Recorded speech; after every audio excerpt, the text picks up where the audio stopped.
Hello everyone, welcome to Guideline Education. Environmental education എന്ന പേപ്പറിലെ natural resources problems and solution എന്ന second ചാപ്റ്ററാണ് ഈ ഒരു സെഷനിൽ നമ്മൾ ഡിസ്കസ് ചെയ്യാൻ വേണ്ടി പോകുന്നത്. ഈ ഒരു ചാപ്റ്ററിൻ്റെ നെയിം ഇൻഡിക്കേറ്റ് ചെയ്യുന്നത് പോലെ തന്നെ ഈ ഒരു ചാപ്റ്ററിൽ നമുക്ക് നാച്ചുറൽ റിസോഴ്സുകളെ കുറിച്ച് പഠിക്കാനുണ്ട്. അത് ഫേസ് ചെയ്യുന്ന പ്രോബ്ലംസിനെ കുറിച്ച് ഡിസ്കസ് ചെയ്യാനുണ്ട്. അതിന് എന്തൊക്കെ സൊല്യൂഷൻസ് ആണ് നമുക്ക് കൊണ്ടുവരാൻ വേണ്ടിയിട്ട് പറ്റുക. ഇത്രയും കാര്യങ്ങളാണ് ഈ ഒരു ചാപ്റ്ററിൽ നമ്മൾ ഡിസ്കസ് ചെയ്യുന്നത്. നമ്മൾ നോക്കുകയാണെങ്കിൽ നാച്ചുറൽ റിസോഴ്സുകൾ ഏതൊക്കെയുണ്ട്? ലാൻഡ് റിസോഴ്സ് ഉണ്ട്, ഫോറസ്റ്റ് റിസോഴ്സ് ഉണ്ട്, വാട്ടർ റിസോഴ്സ് ഉണ്ട്, മിനറൽ റിസോഴ്സ് ഉണ്ട്, ഫുഡ് റിസോഴ്സ് ഉണ്ട്, എനർജി റിസോഴ്സസ് ഉണ്ട്. ഓരോ റിസോഴ്സസും അതിന് കറസ്പോണ്ടിങ് ആയിട്ടുള്ള കുറച്ച് പ്രോബ്ലംസ് ഫേസ് ചെയ്തുകൊണ്ടിരിക്കുന്നുണ്ട് അല്ലേ. അപ്പോൾ ലാൻഡ് റിസോഴ്സ് നോക്കുകയാണെങ്കിൽ സോയിൽ ഇറോഷനൊക്കെയാണ് മെയിനായിട്ട് വരുന്ന പ്രോബ്ലംസ്. അപ്പോൾ അത് പ്രിവെൻറ്റ് ചെയ്യാൻ വേണ്ടിയിട്ട് നമുക്ക് എന്തൊക്കെ സൊല്യൂഷൻസ് ആണ് കൊണ്ടുവരാൻ വേണ്ടിയിട്ട് പറ്റുക, അതൊക്കെ നമ്മൾ എന്ത് ചെയ്യുന്നുണ്ട്, ഈ ഒരു ചാപ്റ്ററിൽ ഡിസ്കസ് ചെയ്യുന്നുണ്ട്. അതുപോലെ ഓരോ നാച്ചുറൽ റിസോഴ്സുകളും ഫേസ് ചെയ്യുന്ന പ്രോബ്ലംസും അതിന് നമുക്ക് പുട്ട് ഫോർവേഡ് ചെയ്യാൻ പറ്റുന്ന സൊല്യൂഷൻസും ആണ് നമ്മൾ ഈ ഒരു ചാപ്റ്ററിൽ ഡിസ്കസ് ചെയ്യുന്നത്. വളരെ സിമ്പിളായിട്ടുള്ള ചാപ്റ്റേഴ്സാണ്. നിങ്ങൾ കേട്ട് പരിചയമുള്ള ടോപ്പിക്സുകളാണ് വരുന്നത്. ജസ്റ്റ് സെൻറ്റൻസ് ഫോമാറ്റിൽ എഴുതുക, പേപ്പർ പ്രസൻറ്റേഷൻ ആവശ്യമായിട്ടുള്ള പോയിൻറ്റ്സുകൾ പഠിച്ചു വെക്കുക. അങ്ങനെയുള്ള ചെറിയ ടാസ്കുകൾ മാത്രമേ ഈ ഒരു ചാപ്റ്ററിൽ വരുന്നുള്ളൂ. ഓക്കെ, ഇപ്പോൾ ചാപ്റ്ററിലോട്ട് പോകാം അല്ലേ. ഫസ്റ്റ് നമുക്ക് ഡിസ്കസ് ചെയ്യാനുള്ളത് നാച്ചുറൽ റിസോഴ്സുകളെ കുറിച്ചിട്ടാണ്. Various kinds of natural resource ഉണ്ട് അല്ലേ. ഏതൊക്കെയാണ്? ലാൻഡ് റിസോഴ്സ് ഉണ്ട്, ഫോറസ്റ്റ് റിസോഴ്സ് ഉണ്ട്, വാട്ടർ റിസോഴ്സ് ഉണ്ട്, മിനറൽ റിസോഴ്സസ് ഉണ്ട്, food resources and energy resources ഒക്കെ ഉണ്ട്. ഓക്കെ, അപ്പോൾ നമ്മൾ ഫസ്റ്റ് ഡിസ്കസ് ചെയ്യാൻ വേണ്ടി പോകുന്നത് ലാൻഡ് റിസോഴ്സുകളെ കുറിച്ചിട്ട്. ലാൻഡ് റിസോഴ്സസ് നമ്മൾ നോക്കുകയാണെങ്കിൽ നമ്മുടെ ടോട്ടൽ വേൾഡ് ഏരിയയുടെ 29% മാത്രമാണ് ലാൻഡ് ഉള്ളത് അല്ലേ. 71% ഓഷനാണ്. ഈ 29% തന്നെ ഡിസ്ട്രിബ്യൂട്ട് ചെയ്തിരിക്കുന്നത് ഡിഫറെൻറ്റ് കോണ്ടിനെൻറ്റ്സ് ആയിട്ടാണ് അല്ലേ. Asia, Europe, Africa, north America, south America, Australia, അങ്ങനെ ഡിഫറെൻറ്റ് കോണ്ടിനെൻറ്റ്സ് ആയിട്ട് നമ്മൾ എന്ത് ചെയ്തിട്ടുണ്ട്, ഈ 29% ഉള്ള ലാൻഡിനെ നമ്മൾ ഡിവൈഡ് ചെയ്തിട്ടുണ്ട് അല്ലേ.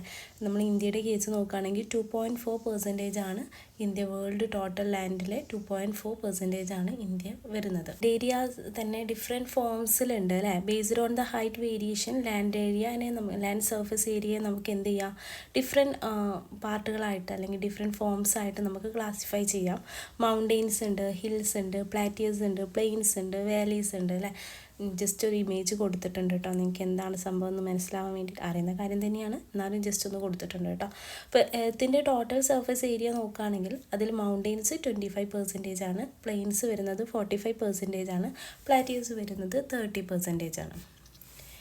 ഇനി ഹ്യൂമൻസിൻ്റെ കേസ് നോക്കുകയാണെങ്കിൽ ഇത്രയും ഡിഫറെൻറ്റ് ഫോംസ് ഓഫ് ലാൻഡ് ഉണ്ടെങ്കിൽ കൂടെ നമ്മൾ എപ്പോഴും പ്രിഫർ ചെയ്യുന്നത് പ്ലെയിൻസിൽ ജീവിക്കാനാണ് അല്ലേ. എന്തുകൊണ്ടാണ് പ്ലെയിൻസിൽ ജീവിക്കാൻ നമ്മൾ പ്രിഫർ ചെയ്യുന്നത്, അല്ലെങ്കിൽ ഹ്യൂമൻ സെറ്റിൽമെൻറ്റ്സ് അധികം കാണപ്പെടുന്നത് പ്ലെയിൻ റീജിയനിലാണ്. എന്തുകൊണ്ടാണ്? ഫേവറബിൾ ആയിട്ടുള്ള ലിവിങ് കണ്ടീഷൻ ഉള്ളതുകൊണ്ട് അല്ലേ. വാട്ടർ അടുത്ത് തന്നെ ഉണ്ടായിരിക്കും, പ്ലസ് വെള്ളമുള്ള സ്ഥലങ്ങളിൽ എന്തുണ്ടായിരിക്കും, പ്രോപ്പറായിട്ട് വെജിറ്റേഷൻസും കാര്യങ്ങളൊക്കെ ഉണ്ടായിരിക്കും, പ്രോപ്പറായിട്ട് പ്ലാന്റ്സ് ഉണ്ടായിരിക്കും.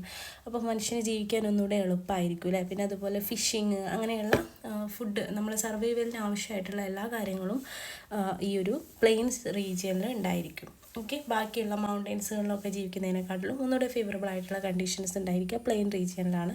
അതുകൊണ്ട് തന്നെ ഹ്യൂമൻ സെറ്റിൽമെൻറ്റ്സ് അധികവും നമ്മൾ കാണപ്പെടാറുള്ളത് റിവറൈൻ പ്ലെയിൻസിലോ അല്ലെങ്കിൽ കോസ്റ്റൽ പ്ലെയിൻസിലൊക്കെയാണ് കൂടുതൽ സെറ്റിൽമെൻറ്റ്സ് കാണാറുള്ളത്. ഈ ലാൻഡ് യൂസ് നോക്കുകയാണെങ്കിൽ 1% ആണ് ഹ്യൂമൻ സെറ്റിൽമെൻറ്റ്സിന് വേണ്ടിയിട്ട് യൂസ് ചെയ്യുന്നത്, 11% ഫാമിങ്ങിന് വേണ്ടിയിട്ടും, 24% ഗ്രേസിങ്ങിന് വേണ്ടിയിട്ടും, 33% ഫോറസ്റ്റ്, 28% ഡെസേർട്ട് റോക്കി ഏരിയാസും, 38% പാർക്ക് ആൻഡ് വൈൽഡ് ലൈഫ് ഏരിയാസുമാണ് വരുന്നത്. ഇനി എന്തിനു വേണ്ടിയൊക്കെയാണ് നമ്മൾ ലാൻഡ്സ് യൂസ് ചെയ്യുക? Farming, industries, transport, mining, animals rearing, അങ്ങനെയുള്ള കാര്യങ്ങൾക്കൊക്കെ വേണ്ടിയിട്ട് നമ്മൾ എന്ത് ചെയ്യുന്നുണ്ട്, ലാൻഡ്സ് യൂസ് ചെയ്യുന്നുണ്ട് അല്ലേ. ഇത്രയും കാര്യങ്ങൾ നമ്മൾ എന്തിനു വേണ്ടിയിട്ടാണ് പഠിച്ചത്, അതായത് ലാൻഡിനെ കുറിച്ചുള്ള കുറച്ച് കാര്യങ്ങളൊക്കെ നമ്മളൊന്ന് ജസ്റ്റ് ഒന്ന് പറഞ്ഞു പോയില്ലേ.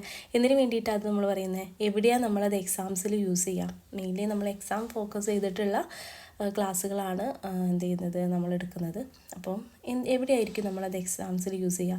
എസ് എ ടൈപ്പ് ക്വസ്റ്റ്യൻസ് വരുമ്പോൾ നിങ്ങൾക്ക് ഇൻട്രൊഡക്ഷൻ, നിങ്ങളോട് ലാൻഡ് റിസോഴ്സസ് ഫേസ് ചെയ്യുന്ന ഒരു പ്രോബ്ലം ചോദിച്ചിട്ടുണ്ടെങ്കിൽ നിങ്ങൾ ആദ്യം എസ് എ ടൈപ്പ് ക്വസ്റ്റ്യൻസ് എഴുതുമ്പോൾ ഇൻട്രൊഡക്ഷൻ പാർട്ടിൽ എന്താണ് ലാൻഡ് എന്നുള്ളത്, എന്താണ് ലാൻഡ് റിസോഴ്സസ്, അതുപോലെ എത്ര പെർസെൻറ്റേജിലാണ് അത് ഡിസ്ട്രിബ്യൂട്ട് ചെയ്തിട്ടുള്ളത്, അങ്ങനെയുള്ള കാര്യങ്ങളൊക്കെ നിങ്ങൾക്ക് ഇൻട്രൊഡക്ഷൻ പാർട്ടിൽ യൂസ് ചെയ്യാൻ വേണ്ടിയിട്ട് പറ്റും. അപ്പോൾ അതിന് വേണ്ടിയിട്ടാണ് ആ ഒരു പോർഷൻ കൊടുത്തത് കേട്ടോ. അപ്പോൾ നിങ്ങൾ എന്ത് കാര്യം പഠിക്കുമ്പോഴും നിങ്ങൾ ആദ്യം മനസ്സിലാക്കുക എക്സാമിൽ ഞാനത് എവിടെയാണ് യൂസ് ചെയ്യേണ്ടത് എന്നുള്ളത് കേട്ടോ.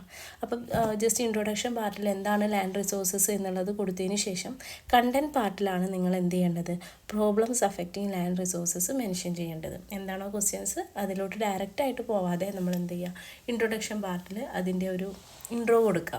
ഓക്കെ, കാരണം നമുക്ക് പേപ്പർ പ്രസൻറ്റേഷന് വളരെയധികം ഇമ്പോർട്ടൻസ് ഉണ്ട്. പേപ്പർ പ്രസൻറ്റേഷനാണ് നമുക്ക് മാർക്ക്. നമ്മൾ കണ്ടൻറ്റുകൾ ഒരുപാട് എഴുതി എന്ന് വിചാരിച്ചിട്ട് നമുക്ക് നല്ല മാർക്ക് സ്കോർ ചെയ്യാൻ പറ്റിക്കൊള്ളണമെന്നില്ല. Okay, problems affecting land resources. Land resources face ചെയ്യുന്ന പ്രോബ്ലംസ് നമ്മൾ നോക്കുകയാണെങ്കിൽ മെയിൻലി വരുന്നത് soil erosion, landslide, desertification. ഈ 3 കാര്യങ്ങളാണ് മെയിൻലി വരുന്നത്. പിന്നെ ഫെർട്ടിലിറ്റി കുറയുക, അങ്ങനെയുള്ള കുറച്ച് പ്രോബ്ലംസും ഉണ്ട്. അത് നമുക്ക് എന്ത് ചെയ്യാൻ ഡീറ്റെയിൽ ആയിട്ട് ഡിസ്കസ് ചെയ്യാം കേട്ടോ. First one, soil erosion. എന്താ സോയിൽ ഇറോഷൻ എന്ന് പറഞ്ഞാൽ നമ്മൾ വിൻഡ് അതുപോലെ വാട്ടർ പോലെയുള്ള സോഴ്സസ് നമ്മുടെ ഭൂമിയുടെ മുകളിലുള്ള മണ്ണിനെ എന്ത് ചെയ്യും, ഡ്രിഫ്റ്റ് ചെയ്യും അല്ലേ. അതായത് ഒരു പ്ലേസിൽ നിന്ന് മറ്റൊരു പ്ലേസിലോട്ട് ക്യാരി ചെയ്തു പോകും. അതിനെയാണ് നമ്മൾ സോയിൽ ഇറോഷൻ എന്ന് പറയാം. മണ്ണൊലിപ്പ് എന്നൊക്കെ പറയും. അതായത് ആ ടോപ്പ് സോയിലല്ലേ, എർത്തിൻ്റെ ടോപ്പ് സോയിൽ എന്ത് ചെയ്യാണ്, ഹെവി ആയിട്ടുള്ള വിൻഡ് അല്ലെങ്കിൽ വാട്ടറൊക്കെ കാരണം എന്ത് ചെയ്യാണ്, ആ ടോപ്പ് സോയിൽ ഒരു പ്ലേസിൽ നിന്ന് മറ്റൊരു പ്ലേസിലോട്ട് മാറുന്ന ആ ഒരു പ്രോസസ്സ്. അതൊരു നാച്ചുറൽ പ്രോസസ്സാണല്ലേ. ഇങ്ങനെ പ്രോസസ്സ് കണ്ടിന്യൂസ് ആയി നടന്നു കഴിഞ്ഞാൽ എന്ത് ചെയ്യും, ആ ഒരു പ്ലേസിലുള്ള വെജിറ്റേഷൻസ്, പ്ലാന്റ്സും ട്രീസും ഒക്കെ നശിച്ചു പോകും അല്ലേ, ഇങ്ങനെ ഓവറായിട്ട് നടന്നു കഴിഞ്ഞാൽ. ഇനി എന്താണ് സോയിൽ ഇറോഷൻ്റെ റീസൺ ആയിട്ട് വരുന്നത്? നാച്ചുറൽ ഫാക്ടേഴ്സ് നോക്കുകയാണെങ്കിൽ വിൻഡും വാട്ടറുമാണ് എന്തിന് സോയിൽ ഇറോഷന് കാരണമാകുന്നത്. ഇനി നാച്ചുറൽ ഫാക്ടേഴ്സ് കൂടാതെ കുറച്ച് മാൻ ഇൻഡ്യൂസ്ഡ് ഫാക്ടേഴ്സ് ഉണ്ട് അല്ലേ. എന്തൊക്കെയാണ് മാൻ ഇൻഡ്യൂസ്ഡ് ഫാക്ടേഴ്സിൻ്റെ അണ്ടറിൽ വരുന്നത്? Destruction of forest, mining operation, developmental activities or construction activities, over gracing. ഇത്രയും കാരണങ്ങൾ കൊണ്ടാണ് എന്ത് ചെയ്യുന്നത്, സോയിൽ ഇറോഷൻ ഉണ്ടാകുന്നത്. ആ സോയിൽ ഇറോഷൻ ഉണ്ടായി കഴിഞ്ഞാലുള്ള പ്രശ്നങ്ങൾ എന്തൊക്കെയാണ്? ഫ്ലഡ് ആൻഡ് ഡ്രൗട്ട് ഉണ്ടാവും. അതുപോലെ തന്നെ ലോസ് ഓഫ് സോയിൽ ന്യൂട്രിയൻ്റ് ഉണ്ടായിരിക്കും. ന്യൂട്രിയൻസിൻ്റെ എമൗണ്ട് സോയിൽ കുറഞ്ഞു കഴിഞ്ഞിട്ടുണ്ടെങ്കിൽ പ്ലാന്റ് ഗ്രോത്ത് റെഡ്യൂസ് ചെയ്യും അല്ലേ. അതുപോലെ അണ്ടർഗ്രൗണ്ട് വാട്ടർ, അതായത് പ്ലാന്റ്സ് ഉണ്ടെങ്കിലാണ് എന്ത് ചെയ്യുക, നമ്മൾ മഴയൊക്കെ പെയ്യുമ്പോൾ വാട്ടർ അണ്ടർഗ്രൗണ്ടിലോട്ട് പോകാൻ കഴിയുക അല്ലേ. വെജിറ്റേഷൻസ് അതിൽ വളരെ ഇമ്പോർട്ടൻ്റ് ആയിട്ടുള്ളൊരു റോളുണ്ട്. അപ്പോൾ ഇങ്ങനെ പ്ലാന്റ്സ് ഒക്കെ കുറഞ്ഞു കഴിയുമ്പോൾ എന്ത് ചെയ്യും, അണ്ടർഗ്രൗണ്ടിലോട്ട് എത്തിച്ചേരുന്ന വെള്ളത്തിൻ്റെ എമൗണ്ട് കുറയും. അതുപോലെ തന്നെ ലേക്സിലൊക്കെ വാട്ടർ സ്റ്റോറേജ് കുറയും. എങ്ങനെയാണ് ലേക്സിലൊക്കെ വാട്ടർ സ്റ്റോറേജ് കുറയുക? ഈ ഒരു ക്യാരി ചെയ്യുന്ന ഈ ഡ്രിഫ്റ്റ് ചെയ്ത് പോകുന്ന ഈ ഒരു സോയിൽ ലേക്കിലൊക്കെ അടിഞ്ഞു കൂടിയിട്ടുണ്ടെങ്കിൽ അവിടെ വാട്ടർ സ്റ്റോറേജിന് പിന്നെ പ്ലേസ് ഉണ്ടായിരിക്കില്ല അല്ലേ. അതായത് കൂടുതൽ മണ്ണും കാര്യങ്ങളൊക്കെ ലേക്സിലൊക്കെ അടിഞ്ഞു കൂടി കഴിഞ്ഞാൽ വാട്ടർ സ്റ്റോറേജ് എന്ത് ചെയ്യും, റെഡ്യൂസ് ചെയ്യും അല്ലേ. അതുപോലെ തന്നെ ഡിഫിക്കൽറ്റി ഇൻ ഫിഷ് ഫാമിങ്ങിനൊക്കെ, അതായത് ഇങ്ങനെ ഓവറായിട്ട് മണ്ണൊലിപ്പ് എന്നൊക്കെ പറഞ്ഞിട്ടുണ്ടെങ്കിൽ ആ ഒരു ടോപ്പ് സോയിൽ കംപ്ലീറ്റ് ആയിട്ട് വന്ന് ഇങ്ങനെ ലേക്സിലൊക്കെ അടിഞ്ഞു കൂടി കഴിഞ്ഞാൽ ഫിഷ് ഫാമിങ്ങിനൊക്കെ എന്ത് ചെയ്യും, നമുക്കതൊരു ഡിഫിക്കൽറ്റി ആയിരിക്കും അല്ലേ. അതുപോലെ എയർ ഹ്യൂമിഡിറ്റി ബാലൻസ് ഉണ്ട്, അതൊക്കെ ഡിസ്റ്റർബ് ചെയ്യും. അതുപോലെ disastrous effect on micro organism. ഇത്രയും എഫക്റ്റുകളാണ് സോയിൽ ഇറോഷൻ കൊണ്ട് ഉണ്ടാകുന്നത്. Next, land slide. Land slide എന്ന് പറഞ്ഞാൽ ചെരിഞ്ഞ സ്ലോപ്പുകളില്ലേ, അതായത് കുത്തനെയുള്ള പ്ലേസുകളിൽ നിന്ന് എന്ത് ചെയ്യാണ്, ലാർജ് റോക്സും അതുപോലെ സോയിലൊക്കെ സ്ലൈഡ് ഡൗൺ ചെയ്യുന്ന ആ ഒരു പ്രോസസ്സിനെയാണ് ലാൻഡ് സ്ലൈഡ് എന്ന് പറയുക. നമ്മുടെ വയനാട്ടിലൊക്കെ നടന്നത് ലാൻഡ് സ്ലൈഡാണ് അല്ലേ. അതെന്താണ്, ഒരു നാച്ചുറൽ ഡിസാസ്റ്ററാണ്. ഓക്കെ, എന്താണ് ലാൻഡ് സ്ലൈഡിൻ്റെ കോസസ് വരുന്നത്? ഹെവി റെയിൻസ് ആൻഡ് സോയിൽ ഇറോഷനാണ്. കണ്ടിന്യൂസ് ആയിട്ടുള്ള സോയിൽ ഇറോഷനൊക്കെയാണ് ലാൻഡ് സ്ലൈഡ്സിന് കാരണമാകുന്നത് അല്ലേ. അത് കൂടാതെ ഇംപ്രോപ്പർ ആയിട്ടുള്ള drainage system, human actions like building on hills and cutting roads ഒക്കെ ഈ ലാൻഡ് സ്ലൈഡിന് കോസസ് ആയിട്ട് വരുന്നുണ്ട് അല്ലേ. ലാൻഡ് സ്ലൈഡ് മെയിനായിട്ട് നടക്കുക ആ ഒരു പ്ലേസിന്, അതായത് ഓരോ പ്ലേസിനും ഓരോ എർത്തിന് എന്തുണ്ട്, ഒരു വാട്ടർ ഹോൾഡിങ് കപ്പാസിറ്റി ഉണ്ട് അല്ലേ. അതിൻ്റെ മാക്സിമം ലിമിറ്റ് കഴിഞ്ഞിട്ട് വീണ്ടും അതിലോട്ട് വെള്ളം വന്നു കഴിഞ്ഞാൽ ആ ഒരു എമൗണ്ട് ഓഫ് വാട്ടറിനെ ഹോൾഡ് ചെയ്ത് വെക്കാൻ ആ ഒരു എർത്തിന് കഴിയില്ല അല്ലേ. അപ്പോൾ അതെന്ത് ചെയ്യും, ലാൻഡ് സ്ലൈഡായിട്ട് മാറും. ഓക്കെ, അപ്പോൾ പ്രോപ്പറായിട്ടുള്ള ഡ്രെയിനേജ് സിസ്റ്റം ഒന്നും ഇല്ലാതെ ആ വെള്ളം മണ്ണിലോട്ട് എന്ത് ചെയ്യാണ്, മണ്ണിലോട്ട് ഊർന്നിറങ്ങുന്നതുകൊണ്ട് വരുന്ന പ്രോബ്ലംസ് ആണല്ലേ. അപ്പം പ്രോപ്പറായിട്ടുള്ള ഡ്രെയിനേജ് സിസ്റ്റം, അതുപോലെ ഒരുപാട് ട്രീസൊക്കെ ഉണ്ടെങ്കിൽ ഒരു പരിധി വരെ നമുക്ക് എന്ത് ചെയ്യാൻ പറ്റും, ലാൻഡ് സ്ലൈഡ് അവോയ്ഡ് ചെയ്യാൻ വേണ്ടിയിട്ട് പറ്റും. എന്തൊക്കെയാണ് effect? Roads and village damaged, flood, traffic blockage ഒക്കെയാണ് ലാൻഡ് സ്ലൈഡ് കൊണ്ടുവരുന്ന എഫക്റ്റുകൾ അല്ലേ. ഇനി seasonal and perennials water bodies നോക്കുമ്പോൾ, അതായത് വാട്ടർ ബോഡീസിന് എങ്ങനെയാണ് അത് അഫക്റ്റ് ചെയ്യുന്നത്? അഡീഷണൽ ആയിട്ട് വരുന്ന ഈ സോയിലും ഒക്കെ മഡൊക്കെ എന്ത് ചെയ്യും, വാട്ടർ അബ്സോർപ്ഷൻ കപ്പാസിറ്റിയൊക്കെ റിഡ്യൂസ് ചെയ്യും. അതുപോലെ ഫിഷ് കൾട്ടിവേഷന് ബുദ്ധിമുട്ടാകും.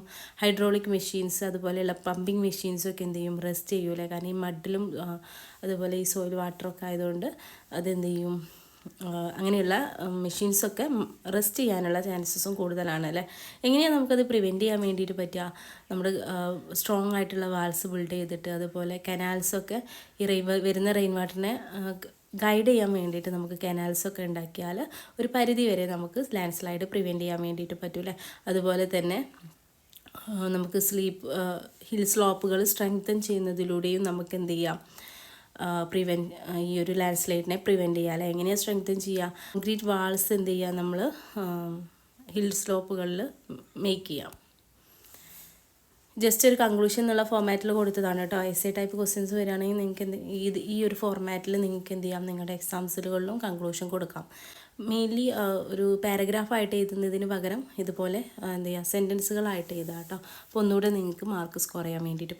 ഡെസേർട്ടിഫിക്കേഷൻ മീനിങ് നോക്കുകയാണെങ്കിൽ എന്താ ഡെസേർട്ടിഫിക്കേഷൻ എന്ന് പറഞ്ഞാൽ, fertile land become desert due to lack of rain and poor land use. Natural ഡെസേർട്ടുകളാണ് താർ, സഹാറ, കലഹാരി ആൻഡ് അറ്റാക്കാമ.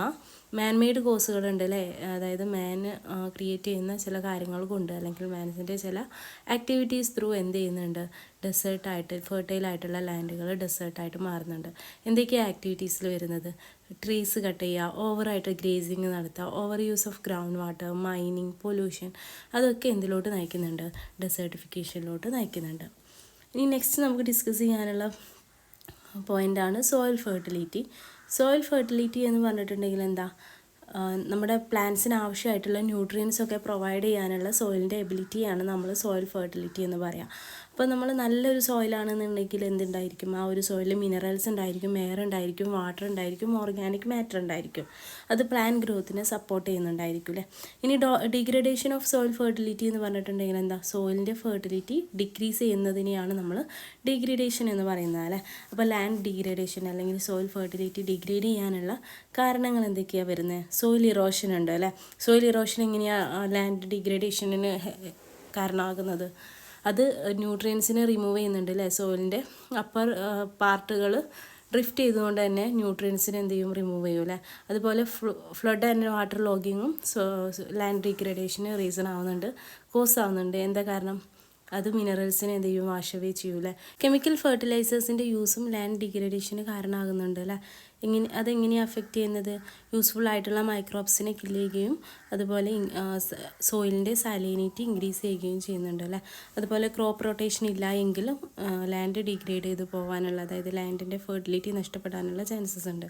അതായത് ഒരു സെയിം ക്രോപ്പ് തന്നെ വർഷങ്ങളായിട്ട് ഒരു സെയിം ലാൻഡിൽ കൾട്ടിവേറ്റ് ചെയ്ത് കഴിഞ്ഞാൽ എന്താ പ്രശ്നം? ചില പ്ലാന്റ്സിൻ്റെ ലെഗ്യുമിനസ് പ്ലാന്റ്സിൻ്റെ വേരുകളിൽ നിന്നാണ് നൈട്രജൻ പോലെയുള്ള കമ്പോണൻറ്റുകൾ സോയിലോട്ട് എത്തുന്നത് അല്ലേ. അപ്പോൾ സെയിം പ്ലാന്റ് തന്നെ വർഷങ്ങളായിട്ട് കൾട്ടിവേറ്റ് ചെയ്യുമ്പോൾ ഇതുപോലെ എസെൻഷ്യൽ ആയിട്ടുള്ള ന്യൂട്രിയൻസ് ഒന്നും സോയിലിന് ലഭിക്കാതിരിക്കും. അങ്ങനെ എന്ത് ചെയ്യും, അതിൻ്റെ ഫെർട്ടിലിറ്റി നഷ്ടപ്പെടും അല്ലേ. അപ്പോൾ ക്രോപ്പ് റൊട്ടേഷൻ ഇല്ല എങ്കിലും സോയിൽ ഫെർട്ടിലിറ്റി ഡിഗ്രേഡ് ചെയ്ത് പോകാൻ ചാൻസ് ഉണ്ട്. How to prevent desertification?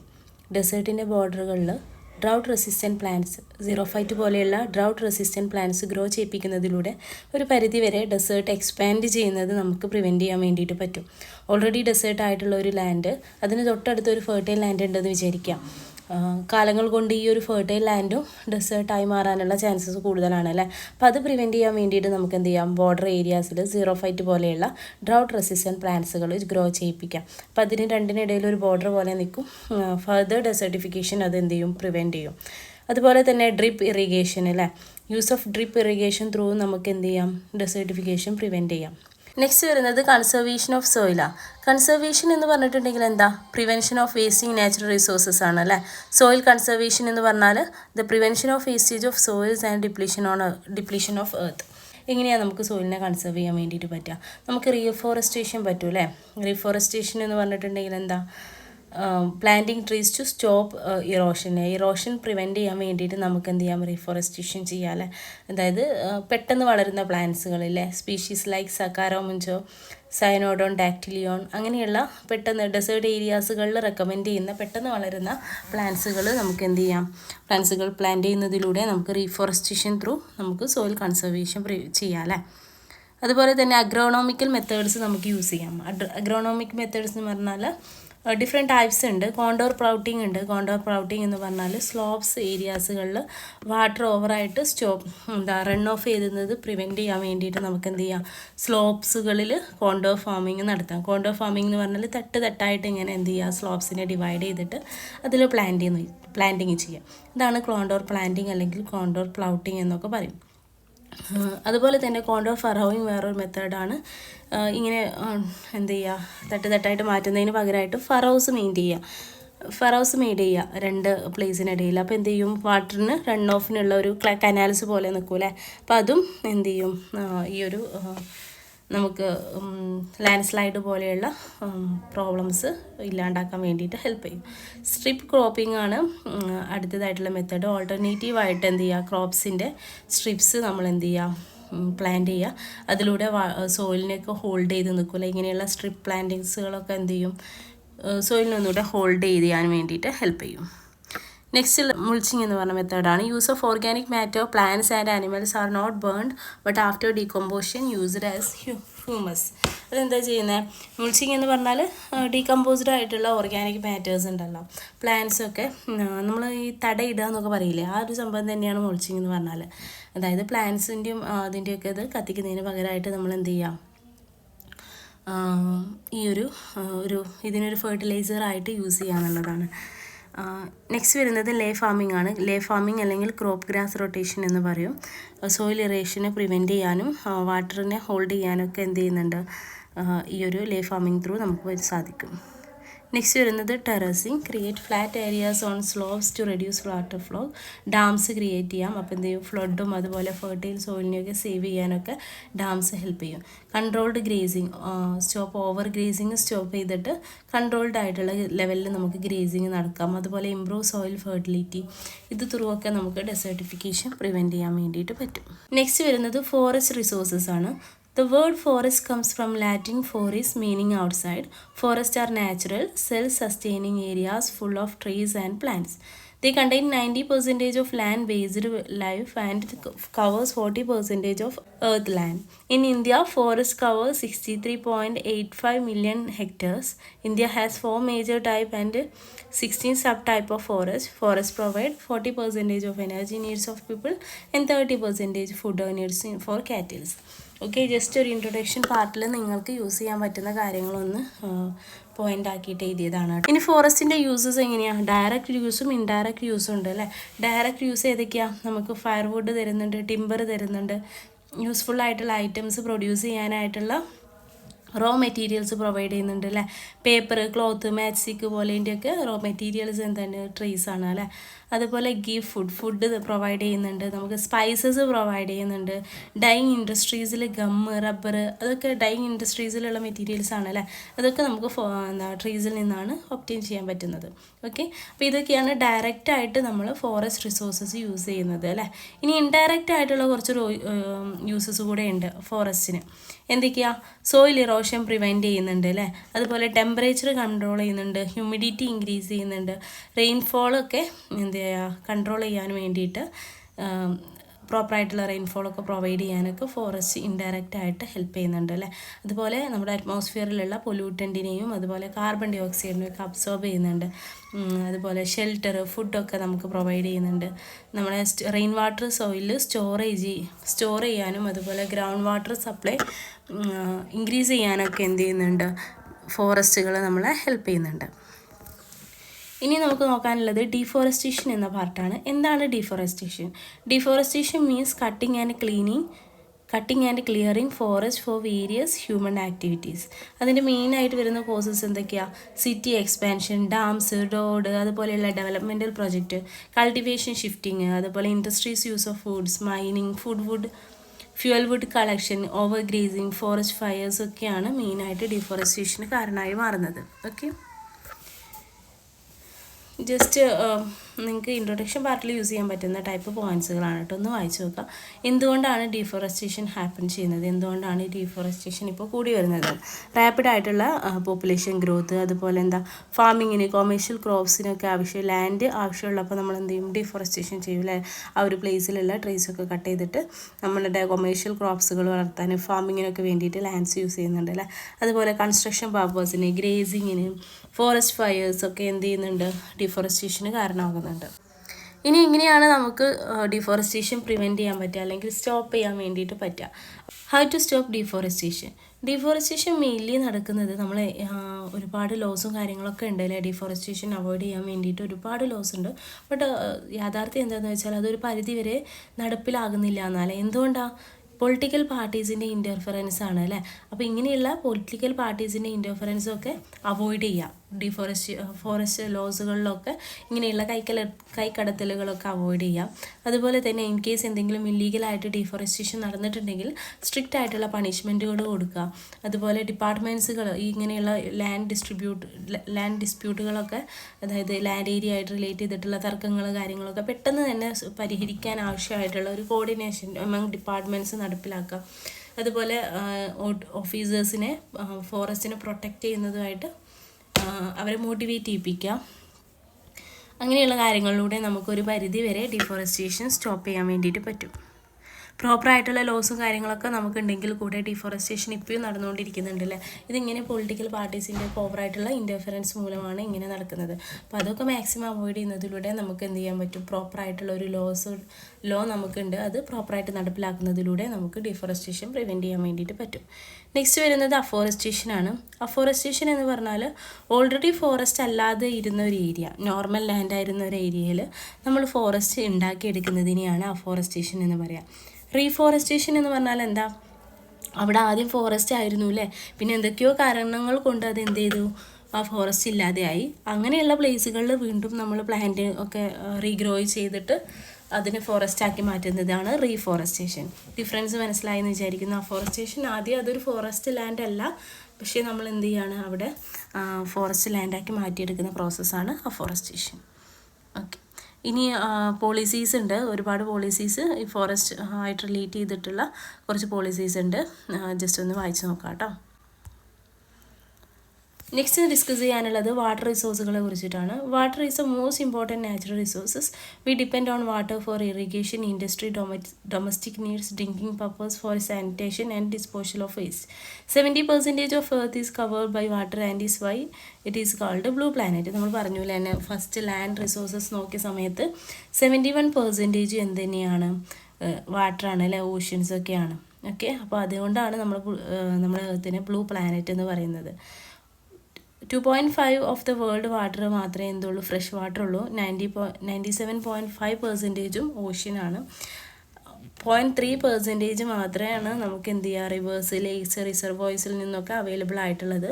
30% ground വാട്ടറും, ബാക്കിയുള്ളത് നമ്മുടെ ഗ്ലാഷ്യേഴ്സിൽ, ഐസ് ഷീറ്റിൽ ഒക്കെയാണ് കാണപ്പെടുന്നത്. ഇൻഅക്സസിബിൾ ആയിട്ടുള്ള ഏരിയാസിലാണ് കാണപ്പെടുന്നത്. ഓക്കെ, അപ്പോൾ ഇതൊക്കെ നിങ്ങൾക്ക് വേണമെങ്കിൽ വാട്ടർ റിസോഴ്സിൻ്റെ ഇൻട്രൊഡക്ഷൻ പാർട്ടിൽ കൊടുക്കാവുന്നതാണ്. In India the available fresh water from both surface and ground water is 5 million hectares meter and taking average of 1500 cubic meter per year per person as the water needs.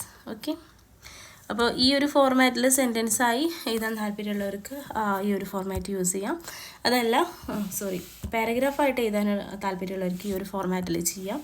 ഇനി sentence ആയിട്ട് എഴുതാൻ താല്പര്യമുള്ളവർക്ക് ഈ ഒരു ഫോർമാറ്റിലും ചെയ്യാവുന്നതാണ്. ഞാൻ prefer ചെയ്യുന്നത് ഇങ്ങനെ സെൻറ്റൻസ് ഷോർട്ടായിട്ട് എഴുതുന്നതാണ് കേട്ടോ. മാർക്ക് ചെയ്യുന്നവർക്കും നിങ്ങളുടെ പേപ്പർ വാല്യുവേറ്റ് ചെയ്യാൻ എളുപ്പമായിരിക്കും. നിങ്ങൾക്കും ടൈമൊക്കെ മാനേജ് ചെയ്യാനൊക്കെ ഈ ഒരു മെത്തേഡ് ചൂസ് ചെയ്യുന്നതാണ് നല്ലത്. ടൈം മാനേജ്മെൻറ്റും പേപ്പർ മാനേജ്മെൻറ്റും ഒക്കെ നമുക്ക് എന്ത് ചെയ്യാൻ പറ്റും, പ്രോപ്പറായിട്ട് ചെയ്യാൻ വേണ്ടിയിട്ട് പറ്റും. Water resources. Importance of water. Water is needed for drinking, farming, industries and cooking and cleaning. 70% of earth is covered by water. That is why earth is called blue planet. But only small part is usable as fresh water. Type of water resources നോക്കുകയാണെങ്കിൽ rain water ഉണ്ട്, mainly കിട്ടുന്നത് മൺസൂണുകളിൽ നിന്നാണ് അല്ലേ. Surface water ഉണ്ട്, found in rivers, lakes and ponds. And ground water ഉണ്ട്, found undergrounds, pumped through borewells. Okay, അതായത് ഇന്ത്യയിലെ വാട്ടർ റിസോഴ്സസ് നോക്കുകയാണെങ്കിൽ mainly rain water, surface water, ground water, ഈ കാറ്റഗറീസിലൂടെയാണ് നമുക്ക് മെയിൻലി വാട്ടർ കിട്ടുന്നത്. Key rivers of India. ഇന്ത്യയിലെ മെയിനായിട്ടുള്ള റിവേഴ്സാണ് ഗംഗ, യമുന, ബ്രഹ്മപുത്ര, ഗോദാവരി, കൃഷ്ണ, കാവേരി ഒക്കെ. ഹിമാലയൻ റിവേഴ്സ് ഉണ്ട്, അതായത് ഹിമാലയത്തിൽ നിന്നും വരുന്ന റിവേഴ്സ് ഉണ്ട്. അത് പെരിനിയൽസ് ആണ്. പെരിനിയൽസ് എന്ന് പറഞ്ഞാൽ വർഷം മുഴുവൻ അതിൽ എന്തുണ്ടായിരിക്കും, വെള്ളം ഉണ്ടായിരിക്കും. പെരിനിയൽസ് അല്ലാത്ത റിവേഴ്സ് ഉണ്ട് അല്ലേ, അതിന് മെയിൻലി അതിൻ്റെ വാട്ടർ സോഴ്സ് എന്ന് പറഞ്ഞിട്ടുണ്ടെങ്കിൽ മൺസൂൺ ആയിരിക്കും. Overuse and pollution. Too much use in farming and homes. Groundwater is drying up. Rivers and lakes are polluted due to waste. Ways to save water. വാട്ടറിനെ save ചെയ്യാൻ നമുക്ക് എന്ത് ചെയ്യാൻ പറ്റും? റെയിൻ ഹാർവസ്റ്റിംഗ് സിസ്റ്റം ഉണ്ടാക്കുക അല്ലെ. Building dams and check dams. Interlinking rivers. Interlinking rivers എന്ന് പറഞ്ഞാൽ എന്താ? പെരിനിയൽ റിവേഴ്സിനെയും അതുപോലെ മൺസൂണിനെ ബേസ് ചെയ്തുള്ള റിവേഴ്സിനെയും നമുക്ക് എന്ത് ചെയ്യാം? ഇൻ്റർലിങ്ക് ചെയ്യാം അല്ലേ. അപ്പോൾ വർഷം മുഴുവനും എന്തുണ്ടായിരിക്കും? എല്ലാ സ്ഥലത്തും വാട്ടറിൻ്റെ അവൈലബിലിറ്റി ഉണ്ടായിരിക്കും. അപ്പോൾ നമുക്ക് സ്കേഴ്സിറ്റി ഒക്കെ എന്ത് ചെയ്യാൻ പറ്റും? മാക്സിമം പ്രിവെൻറ്റ് ചെയ്യാൻ വേണ്ടിയിട്ട് പറ്റും. നെക്സ്റ്റ് റീയൂസിങ് ഓഫ് വാട്ടർ ആണ്. അതുപോലെ തന്നെ പോൺസ്, ടാങ്ക്സ്, ഡാംസ് ഒക്കെ നമുക്ക് എന്ത് ചെയ്യാം? ഡിസ്റ്റിൽഡ് ചെയ്തിട്ട് പൊല്യൂഷൻ അവോയ്ഡ് ചെയ്യുന്നതിലൂടെയും നമുക്ക് എന്ത് ചെയ്യാൻ പറ്റും? വാട്ടറിനെ സേവ് ചെയ്യാൻ വേണ്ടിയിട്ട് പറ്റും. വാട്ടർ സോഴ്സസ് നോക്കുകയാണെങ്കിൽ മെയിൻലി 3 ടൈപ്സ് ആണുള്ളത് അല്ലേ. Rain water, surface water, ground water. Detail ആയിട്ടൊന്ന് നോക്കാം അല്ലേ. Rainfalls comes through hydrological cycle, evaporation, condensation and rain. Mainly rainfalls എങ്ങനെയാണ് ഉണ്ടാകുന്നത്? റെയിൻ വാട്ടർ നമുക്ക് എങ്ങനെയാണ് കിട്ടുന്നത്? ഇവാപ്പറേഷൻ പ്രോസസ്സാണ് അല്ലേ. ഫസ്റ്റ് എന്ത് ചെയ്യും?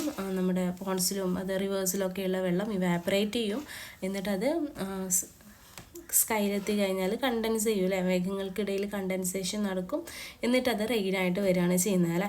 ഇന്ത്യയിലെ 70% ഓഫ് റെയിൻഫോളും സൗത്ത് വെസ്റ്റ് മൺസൂണിനെ ബേസ് ചെയ്തുകൊണ്ടാണ്. ജൂൺ ടു സെപ്റ്റംബർ വരെയുള്ള കാലഘട്ടങ്ങളിൽ കിട്ടുന്ന സൗത്ത് വെസ്റ്റ് മൺസൂണിനെ ബേസ് ചെയ്തിട്ടാണ് 70% റെയിൻഫോൾ കിട്ടുന്നത്. 25% നോർത്ത് ഈസ്റ്റ് മൺസൂണിൽ നിന്നുമാണ് ലഭിക്കുന്നത്. ചിറാപുഞ്ചി ആണ് ഏറ്റവും കൂടുതൽ റെയിൻഫോൾ ഉള്ള ഏരിയ. വെസ്റ്റേൺ രാജസ്ഥാനാണ് ഏറ്റവും ലോവസ്റ്റ് റെയിൻഫോൾ കിട്ടുന്ന ഏരിയ. മൺസൂൺ ഫെയിലിയർ നമുക്ക് എന്തിലോട്ട് നയിക്കും? നമ്മുടെ വരൾച്ചയിലോട്ട് നയിക്കും അല്ലേ. വാട്ടറിനെ ഹാർവെസ്റ്റ് ചെയ്യുക, അതുപോലെ ഡാംസ്, ചെക്ക് ഡാംസ് ഒക്കെ നിർമ്മിക്കുന്നതിലൂടെ നമുക്ക് റെയിൻ വാട്ടറിനെ കൺസേർവ് ചെയ്യാൻ വേണ്ടിയിട്ട് പറ്റും. ഓക്കെ, ഹൈഡ്രോളജിക്കൽ സൈക്കിൾസ് ആണ് ജസ്റ്റ് ഒന്ന് കാണിച്ചിട്ടുള്ളത് കേട്ടോ. എന്ത് ചെയ്യുന്നുണ്ട്? ഫസ്റ്റ് ഇവാപ്പറേഷൻ നടക്കുന്നുണ്ട്, അത് പിന്നീട് കണ്ടൻസേഷൻ നടന്നിട്ടാണ് എന്ത് ചെയ്യുന്നത്? റെയിൻഫോൾ ആയിട്ട് മാറുന്നത്. നെക്സ്റ്റ് നമ്മൾ ഡിസ്കസ് ചെയ്യാൻ പോകുന്നത് സർഫസ് വാട്ടറിനെ കുറിച്ചിട്ടാണ്.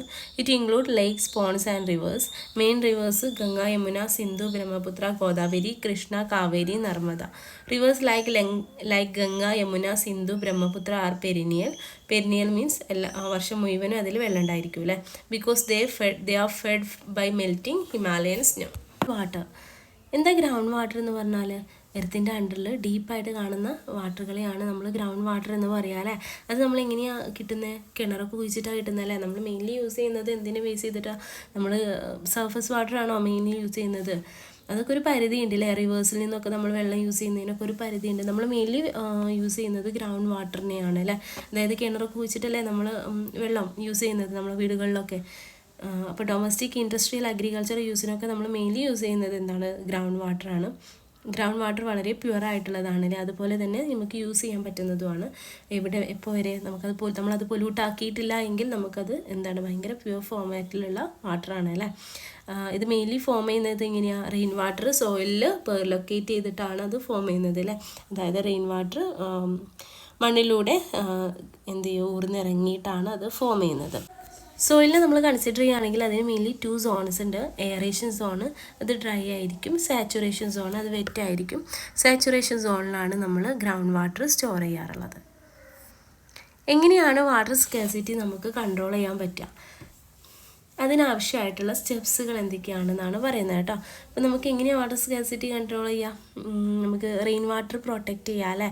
അതുപോലെ തന്നെ എന്താ? പെരിനിയൽ റിവേഴ്സിനെ നമുക്ക് ഇൻ്റർലിങ്ക് ചെയ്യുന്നതിലൂടെ നമുക്ക് വാട്ടർ സ്കാർസിറ്റി എന്ത് ചെയ്യാൻ പറ്റും, അവോയ്ഡ് ചെയ്യാൻ പറ്റും. അതുപോലെ എന്താ, മൺസൂണിൽ നമുക്ക് ഏറ്റവും കൂടുതൽ നമുക്ക് വാട്ടർ കിട്ടുന്നത് മൺസൂണിലാണ് അല്ലേ. ആ മൺസൂണുകളെ നമുക്ക് എന്ത് ചെയ്യാം, മൺസൂണിൽ നമുക്ക് കിട്ടുന്ന വാട്ടറിനെ നമുക്ക് എന്ത് ചെയ്യാം, സ്റ്റോർ ചെയ്യാം. ഡാംസ് ഉണ്ടാക്കാം, അതുപോലെ റെയിൻ വാട്ടർ ഹാർവെസ്റ്റിംഗ് സിസ്റ്റം ഉണ്ടാക്കാം, അതുപോലെ റീചാർജിങ് വെൽസ് ക്രിയേറ്റ് ചെയ്യാം, റീയൂസ് ചെയ്യാം അല്ലേ. സർഫസ് വാട്ടർ ബോഡീസ് നമുക്ക് എന്ത് ചെയ്യാം, റീയൂസ് ചെയ്യാം. അതിലൂടെയൊക്കെ നമുക്ക് വാട്ടർ സ്കാർസിറ്റി ഒരു പരിധി വരെ പ്രിവെൻറ്റ് ചെയ്യാൻ വേണ്ടിയിട്ട് പറ്റും. Mineral resources. What are mineral resources? Minerals are natural substance with a definite physical and chemical property. അത് ഇനോർഗാനിക്കും ഓർഗാനിക്കും ആവാം അല്ലേ. ഇനോർഗാനിക് മിനറൽ റിസോഴ്സസിന് എക്സാമ്പിളാണ് ഗോൾഡ്, അയൺ, ജിപ്സം ഒക്കെ. ഓർഗാനിക് മിനറൽ റിസോഴ്സസിന് എക്സാമ്പിളാണ് call, petroleum, amber. They are non-renewable and take thousands of years to form. Mineral resource form ചെയ്യാൻ ആയിരക്കണക്കിന് വർഷങ്ങൾ എടുക്കുന്നുണ്ട്. അതുകൊണ്ട് തന്നെ അത് നോൺ റിന്യൂവബിൾ റിസോഴ്സാണ്. ഓക്കെ, ഇനി എങ്ങനെയാണ് മിനറൽ റിസോഴ്സ് നമുക്ക് ഒബ്റ്റെയിൻ ചെയ്യുക? മൈനിങ് മെത്തേഡുകളിലൂടെയാണ് അല്ലേ. നമ്മൾ കുഴിച്ചെടുക്കുന്നതിലൂടെയാണ് നമുക്ക് എന്ത് കിട്ടുന്നത്, മിനറൽ റിസോഴ്സ് കിട്ടുന്നത്. അതിൽ ഓപ്പൺ പിറ്റ് മൈനിങ് ഉണ്ട്. അത് എന്ത് ചെയ്യാണ്, നമ്മൾ തുറസായ സ്ഥലങ്ങളിൽ എന്ത് ചെയ്യും, ഒരു കുഴി കുഴിച്ചിട്ട് അതിൽ നിന്നും എന്ത് ചെയ്യും, മൈനിങ്, ആ ഒരു മൈനിങ് പ്രോസസ്സിലൂടെ നമുക്ക് മിനറൽ റിസോഴ്സ് ഒബ്റ്റെയിൻ ചെയ്യാം. അതാണ് open pit mining, surface based ആയിട്ടുള്ളതാണ് അല്ലേ അത്. ഇനി ടണൽസുകളിലൂടെയുള്ള മൈനിങ് ഉണ്ട് അല്ലേ, ടണൽ മൈനിങ് ഉണ്ട്. അത് അണ്ടർഗ്രൗണ്ടിലൂടെയാണ് നമ്മൾ ആ ഒരു മെത്തേഡിൽ ടണൽ ഉണ്ടാക്കിയിട്ട് അണ്ടർഗ്രൗണ്ടിലൂടെയാണ് നമ്മൾ മൈനിങ് ഓപ്പറേഷൻസൊക്കെ നടത്തുക. ഓക്കെ, അതാണ് മോസ്റ്റ് കോമൺ ആയിട്ട് യൂസ് ചെയ്യുന്ന മെത്തേഡ്സ് അല്ലേ. Formation of mineral deposit. എങ്ങനെയാണ് മിനറൽ ഡെപ്പോസിറ്റ് ഫോം ചെയ്യുന്നത്? വേരിയസ് ബയോളജിക്കൽ പ്രോസസ്സിലൂടെയാണ് അല്ലേ. ഡെഡ് ആയിട്ടുള്ള ആനിമൽസിൻ്റെയും അതുപോലെ ഓർഗാനിക് മാറ്റേഴ്സിൻ്റെയും ഒക്കെ ഡീകമ്പോസിഷൻ വഴി എന്ത് ചെയ്യാറുണ്ട്, മിനറൽ റിസോഴ്സസ് ഫോം ചെയ്യാറുണ്ട് അല്ലേ. അതുപോലെ തന്നെ concentration of minerals during cooling of molten rock, അതായത് ലാവയൊക്കെ അതിന് എക്സാമ്പിളാണ്. അതായത് മിനറൽ കൂളിംഗ് പ്രോസസ്സിലൂടെ ഒക്കെ എന്ത് ചെയ്യാറുണ്ട്, മിനറൽ റിസോഴ്സസ് കോൺസെൻട്രേറ്റ് ചെയ്യാറുണ്ട് അല്ലേ. അതുപോലെ evaporation of sea water through നമുക്ക് സാൾട്ട് ഒരു മിനറലാണ് അല്ലേ, അതിനെ എന്ത് ചെയ്യാം, ഫോം ചെയ്യാം. അതിനെ നമുക്ക് അതിൻ്റെ ഫോർമേഷൻ നടക്കുന്നുണ്ട് അല്ലേ. അതുപോലെ ഓക്സിഡേഷൻ റിഡക്ഷൻ റിയാക്ഷൻസ്, എർത്തിൻ്റെ ഉള്ളിലുള്ള ഓക്സിഡേഷൻ റിഡക്ഷൻ റിയാക്ഷനിലൂടെയും മിനറൽ ഡെപ്പോസിറ്റ് ഫോം ചെയ്യുന്നുണ്ട്. അതുപോലെ തന്നെ വെതറിങ്, ട്രാൻസ്പോർട്ട്, സെഡിമെൻറ്റേഷൻ പോലെയുള്ള പ്രോസസ്സുകളിലൂടെയും മിനറൽ ഡെപ്പോസിറ്റ് ഫോം ചെയ്യുന്നുണ്ട്. ഇനി നമ്മൾ ക്ലാസിഫിക്കേഷൻ ഓഫ് മിനറൽസ് നോക്കുകയാണെങ്കിൽ മിനറൽ റിസോഴ്സിനെ metallic, non metallic, energy minerals എന്നിങ്ങനെ 3 ആയിട്ട് ക്ലാസിഫൈ ചെയ്തിട്ടുണ്ട്. മെറ്റാലിക് മിനറൽസിനെ ferrous minerals, non ferrous minerals and precious minerals ആയിട്ട് വീണ്ടും സബ് ഡിവൈഡ് ചെയ്തിട്ടുണ്ട്. ഫെറസ് മിനറൽസിന് എക്സാമ്പിളാണ് iron or manganese or nickel, cobalt ഒക്കെ ഫെറസ് മിനറൽസിന് എക്സാമ്പിളാണ്. നോൺ ഫെറസ് മിനറൽസിന് എക്സാമ്പിളാണ് കോപ്പർ, ലെഡ്, ടെൻ, ബോക്സൈറ്റ് ഒക്കെ. പ്രഷ്യസ് മിനറൽസിന് എക്സാമ്പിളാണ് ഗോൾഡ്, സിൽവർ, പ്ലാറ്റിനം. ഇനി നോൺ മെറ്റാലിക് മിനറൽസ് നോക്കുകയാണെങ്കിൽ mica, salt, potash, sulphur, granite, limestone, marble, sandstone ഒക്കെ നോൺ മെറ്റാലിക് മിനറൽസിന് എക്സാമ്പിളാണ്. എനർജി മിനറൽസിന് എക്സാമ്പിളാണ് call, petroleum and natural gas. Just ഒന്നുകൂടെ ഒന്ന് എക്സ്പ്ലെയിൻ ചെയ്തിട്ടുണ്ട് കേട്ടോ. മെറ്റാലിക് മിനറൽസ് എന്ന് പറഞ്ഞാൽ എക്സ്ട്രാക്ട് ചെയ്യുന്നത് റോസ്റ്റിംഗ്, സ്മെൽറ്റിംഗ് ത്രൂ അങ്ങനെയുള്ള പ്രോസസ്സുകളിലൂടെയാണ്. അബണ്ടൻറ്റ് മെറ്റൽസ് നോക്കുകയാണെങ്കിൽ അയൺ, അലുമിനിയം, മാഗ്നീസ് ഒക്കെയാണ് അബണ്ടൻ്റ് ആയിട്ടുള്ള മെറ്റൽസ്. റെയർ ആയിട്ട് കാണപ്പെടുന്ന metals copper, tin, silver, uranium, platinum ഒക്കെയാണ്. ഇനി നോൺ മെറ്റാലിക് മിനറൽസിന് എക്സാമ്പിൾ കൊടുത്തിട്ടുണ്ട്. എവിടെ നിന്നാണ് നമ്മൾ എക്സ്ട്രാക്ട് ചെയ്യുക എന്നുള്ളത് കൊടുത്തിട്ടുണ്ട്. Gypsum and mica are found in Tamil Nadu. Diamond is found in some extents of Madhya Pradesh. Fuel മിനറൽസിൻ്റെ എക്സാമ്പിളാണ് കോള്, പെട്രോളിയം, ആംബർ. അത് ഫൗണ്ട് ചെയ്യുന്ന പ്ലേസസും കൊടുത്തിട്ടുണ്ട്. ജസ്റ്റ് ഒന്ന് നോക്കാം കേട്ടോ. ഇനി എന്തൊക്കെയാണ് മിനറൽ റിസോഴ്സസിൻ്റെ യൂസസ് എന്ന് പറഞ്ഞാൽ, ഗോൾഡ്, സിൽവർ, ഡയമണ്ട് പോലെയുള്ളത് നമ്മൾ ജ്വല്ലറി പർപ്പസിനാണ് യൂസ് ചെയ്യുന്നത് അല്ലേ. അയൺ, കോപ്പർ, അലുമിനിയം ഒക്കെ നമ്മൾ ടൂൾസ്, യൂട്ടൻസിൽസ്, ഇലക്ട്രിക് വയേഴ്സൊക്കെ മെയ്ഡ് ചെയ്യാൻ വേണ്ടിയിട്ട് യൂസ് ചെയ്യുന്നുണ്ട്. അലുമിനിയം ആണ് നമ്മൾ എയറോപ്ലെയിൻ്റെയും അതുപോലെ കാറിൻ്റെയൊക്കെ പാർട്ടായിട്ട് വരുന്നത് അല്ലേ. അതായത് ആ ഒരു എയറോപ്ലെയിനൊക്കെ മേക്ക് ചെയ്യാൻ വേണ്ടിയിട്ട് നമ്മൾ യൂസ് ചെയ്യുന്നത് അലുമിനിയമാണ്. അതിൻ്റെ ആ ഒരു സ്ട്രക്ചർ മെയ്ഡ് ചെയ്യാൻ വേണ്ടിയിട്ട് യൂസ് ചെയ്യുന്നത്. അതുപോലെ കോൾ ആൻഡ് പെട്രോളിയം ഒക്കെ ഫ്യൂവലായിട്ട് യൂസ് ചെയ്യുന്നുണ്ട്. ഇനോർഗാനിക് മിനറൽസ് നമ്മൾ കെമിക്കൽ ഫെർട്ടിലൈസേഴ്സായിട്ടും ഇൻഡസ്ട്രിയൽ പ്രൊഡക്റ്റുകൾക്കൊക്കെ യൂസ് ചെയ്യുന്നുണ്ട് അല്ലേ. അയൺ എന്ന് പറഞ്ഞിട്ടുള്ള മിനറലിന് നമ്മൾ ബ്ലാക്ക് ഗോൾഡ് എന്ന് പറയാറുണ്ട്. അതിൻ്റെ ഇമ്പോർട്ടൻസ് കൊണ്ടാണ് നമ്മളതിന് ബ്ലാക്ക് ഗോൾഡ് എന്ന് പറയുന്നത് കേട്ടോ. കാരണം വെപ്പൺസ്, അതുപോലെ ടൂൾസ്, റൂം ഫിക്സ്ചേഴ്സ്, ഫിറ്റിങ്സ്, അതുപോലെ വെഹിക്കിൾസ് ഒക്കെ മേക്ക് ചെയ്യാൻ വേണ്ടിയിട്ട് നമ്മൾ അയൺ ആണ് യൂസ് ചെയ്യുന്നത്. മിനറൽ റിസോഴ്സസ് നമുക്കറിയാം ഒരുപാട് വർഷങ്ങൾ എടുത്തിട്ടാണ് ഫോം ചെയ്യുന്നത് അല്ലേ. അതുകൊണ്ട് തന്നെ അത് എക്സോസ്റ്റ് ആയി തീർന്നു പോകാനുള്ള ചാൻസസ് കൂടുതലാണ്. അപ്പം അങ്ങനെയുള്ള പോസിബിൾ കേസസുകളിൽ നമുക്ക് എന്താ ചെയ്യാൻ പറ്റുക എന്നുള്ളത് നോക്കാം അല്ലേ. എന്താ ചെയ്യാൻ പറ്റുക? ഒന്നല്ലെങ്കിൽ കൂടുതൽ മിനറൽസ് നമുക്ക് എക്സ്പ്ലോർ ചെയ്യാം, അല്ലെങ്കിൽ ഓൾറെഡി ഉള്ള മിനറൽസിനെ നമുക്ക് റീസൈക്കിൾ ചെയ്യാം, അല്ലെങ്കിൽ എന്ത് ചെയ്യാം, ഈ മിനറൽ റിസോഴ്സസിന് ഓൾട്ടർനേറ്റീവ് ആയിട്ടുള്ള എന്തെങ്കിലും ഒരു സംഭവത്തെ നമുക്ക് ഫൈൻഡ് ഔട്ട് ചെയ്യാം, അല്ലെങ്കിൽ ടെക്നോളജീസൊക്കെ എന്ത് ചെയ്യാം, മിനറൽസ് ഉള്ളതിന് മിനറൽസ് ഡിസൈൻസ് ഇല്ലാത്ത ടെക്നോളജീസ് നമുക്ക് മേക്ക് ചെയ്യുക. അങ്ങനെയുള്ള മെത്തേഡുകളിലൂടെയൊക്കെയാണ് നമുക്ക് മിനറൽ റിസോഴ്സസുകളുടെ പ്രോബ്ലംസിനൊക്കെ നമുക്ക് സോൾവ് ചെയ്യാൻ വേണ്ടിയിട്ട് പറ്റുള്ളൂ. മിനറൽ റിസോഴ്സുകൾ നമ്മൾ എക്സ്ട്രാക്ട് ചെയ്യുന്നത് മൈനിങ്ങിലൂടെയാണ് അല്ലേ. ഈ മൈനിങ് നമ്മുടെ എൻവയോൺമെൻറ്റിന് ഒരുപാട് പ്രോബ്ലംസ് ക്രിയേറ്റ് ചെയ്യുന്നുണ്ട്. അപ്പോൾ അത് ഏതൊക്കെയാണെന്ന് നോക്കാം അല്ലേ. മൈനിങ്ങിൽ നിന്നും വരുന്ന ഡസ്റ്റ് പാർട്ടിക്കിൾസ്, അതുപോലെ അത് റിലീസ് ചെയ്യുന്ന മീതെയിൻ പോലെയുള്ള ഗ്യാസസുകളൊക്കെ എന്ത് ചെയ്യുന്നുണ്ട്, എയർ പൊല്യൂഷൻ ക്രിയേറ്റ് ചെയ്യുന്നുണ്ട്. അതുപോലെ തന്നെ മൈൻസിൽ നിന്നും എലിമിനേറ്റ് ചെയ്യുന്ന ടോക്സിക് വാട്ടർ അല്ലേ, അതിലെന്തുണ്ട്, പൊല്യൂട്ടൻറ്റുകളുണ്ട് അല്ലേ, അതെന്ത് ചെയ്യുന്നുണ്ട്, വാട്ടർ പൊല്യൂഷന് കാരണമാകുന്നുണ്ട്. അത് ഹ്യൂമൻസിൻ്റെ ഹെൽത്ത്, അഗ്രികൾച്ചർ, ലൈഫ് സ്റ്റോക്കിനെയൊക്കെ നെഗറ്റീവായിട്ട് ഇമ്പാക്റ്റ് ചെയ്യുന്നുണ്ട് അല്ലേ. നെക്സ്റ്റ് വരുന്നത് ലാൻഡ് ഡീഗ്രഡേഷൻ ആണ്. ലാൻഡ് ഡീഗ്രഡേഷൻ എങ്ങനെയാണ് നടക്കുന്നത്? ടോപ്പ് സോയിൽ റിമൂവ് ചെയ്യുന്നുണ്ട്, സ്റ്റാഗ്നൻറ്റ് പൂൾസ് ക്രിയേറ്റ് ചെയ്യുന്നുണ്ട്, ഇറോഷൻ നടക്കുന്നുണ്ട്.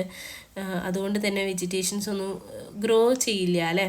അതായത് ഇങ്ങനെ നമ്മൾ മൈനിങ്ങിന് വേണ്ടി യൂസ് ചെയ്തിട്ടുള്ള ഒരു ലാൻഡ് നമുക്ക് പിന്നീട് വേറൊരു പർപ്പസിന് വേണ്ടി യൂസ് ചെയ്യാൻ പറ്റില്ല. അതുകൊണ്ട് തന്നെ അത് ലാൻഡ് ഡിഗ്രഡേഷനിലോട്ട് നയിക്കുന്നുണ്ട്. നോയിസ് പൊല്യൂഷൻ അല്ലേ, അതായത് ഹെവി മെഷീനറീസും ബ്ലാസ്റ്റിങ്ങും ഡ്രില്ലിങ്ങും ഒക്കെ യൂസ് ചെയ്തിട്ടാണ് നമ്മൾ മൈനിങ് പ്രോസസ്സുകൾ നടത്തുന്നത്. അതൊക്കെ എന്തിലോട്ട് നയിക്കുന്നുണ്ട്? നോയിസ് പൊല്യൂഷനിലോട്ട് നയിക്കുന്നുണ്ട്. ഡീഫോറസ്റ്റേഷൻ അല്ലേ, അതായത് മൈനിങ് നടക്കാൻ വേണ്ടിയിട്ട് നമ്മൾ ലാർജ് ഏരിയ, ഫോറസ്റ്റ് ഏരിയ എന്ത് ചെയ്യുന്നുണ്ട്, ക്ലിയർ ചെയ്യുന്നുണ്ട്. അതുകൊണ്ട് തന്നെ അത് എന്ത് ചെയ്യുന്നുണ്ട്, ഡീഫോറസ്റ്റേഷനിലോട്ടും കാരണമാകും. Following are the important law legislated to regulate mining operation in our country. Mining operation control ചെയ്യാൻ വേണ്ടിയിട്ട് ലെജിസ്ലേറ്റ് ചെയ്തിട്ടുള്ള കുറച്ച് ലോസ് ആണ് താഴെ കൊടുത്തിട്ടുള്ളത് കേട്ടോ. Wild life act, water control and prevention act, forest act, environmental act, national mineral policy of India. ഇങ്ങനെയുള്ള ലോസുകളൊക്കെ നമ്മൾ എന്ത് ചെയ്തിട്ടുണ്ട്, മൈനിങ് ഓപ്പറേഷൻസ് റെഗുലേറ്റ് ചെയ്യാൻ വേണ്ടിയിട്ട് നമ്മൾ ലെജിസ്ലേറ്റ് ചെയ്തിട്ടുള്ളതാണ്.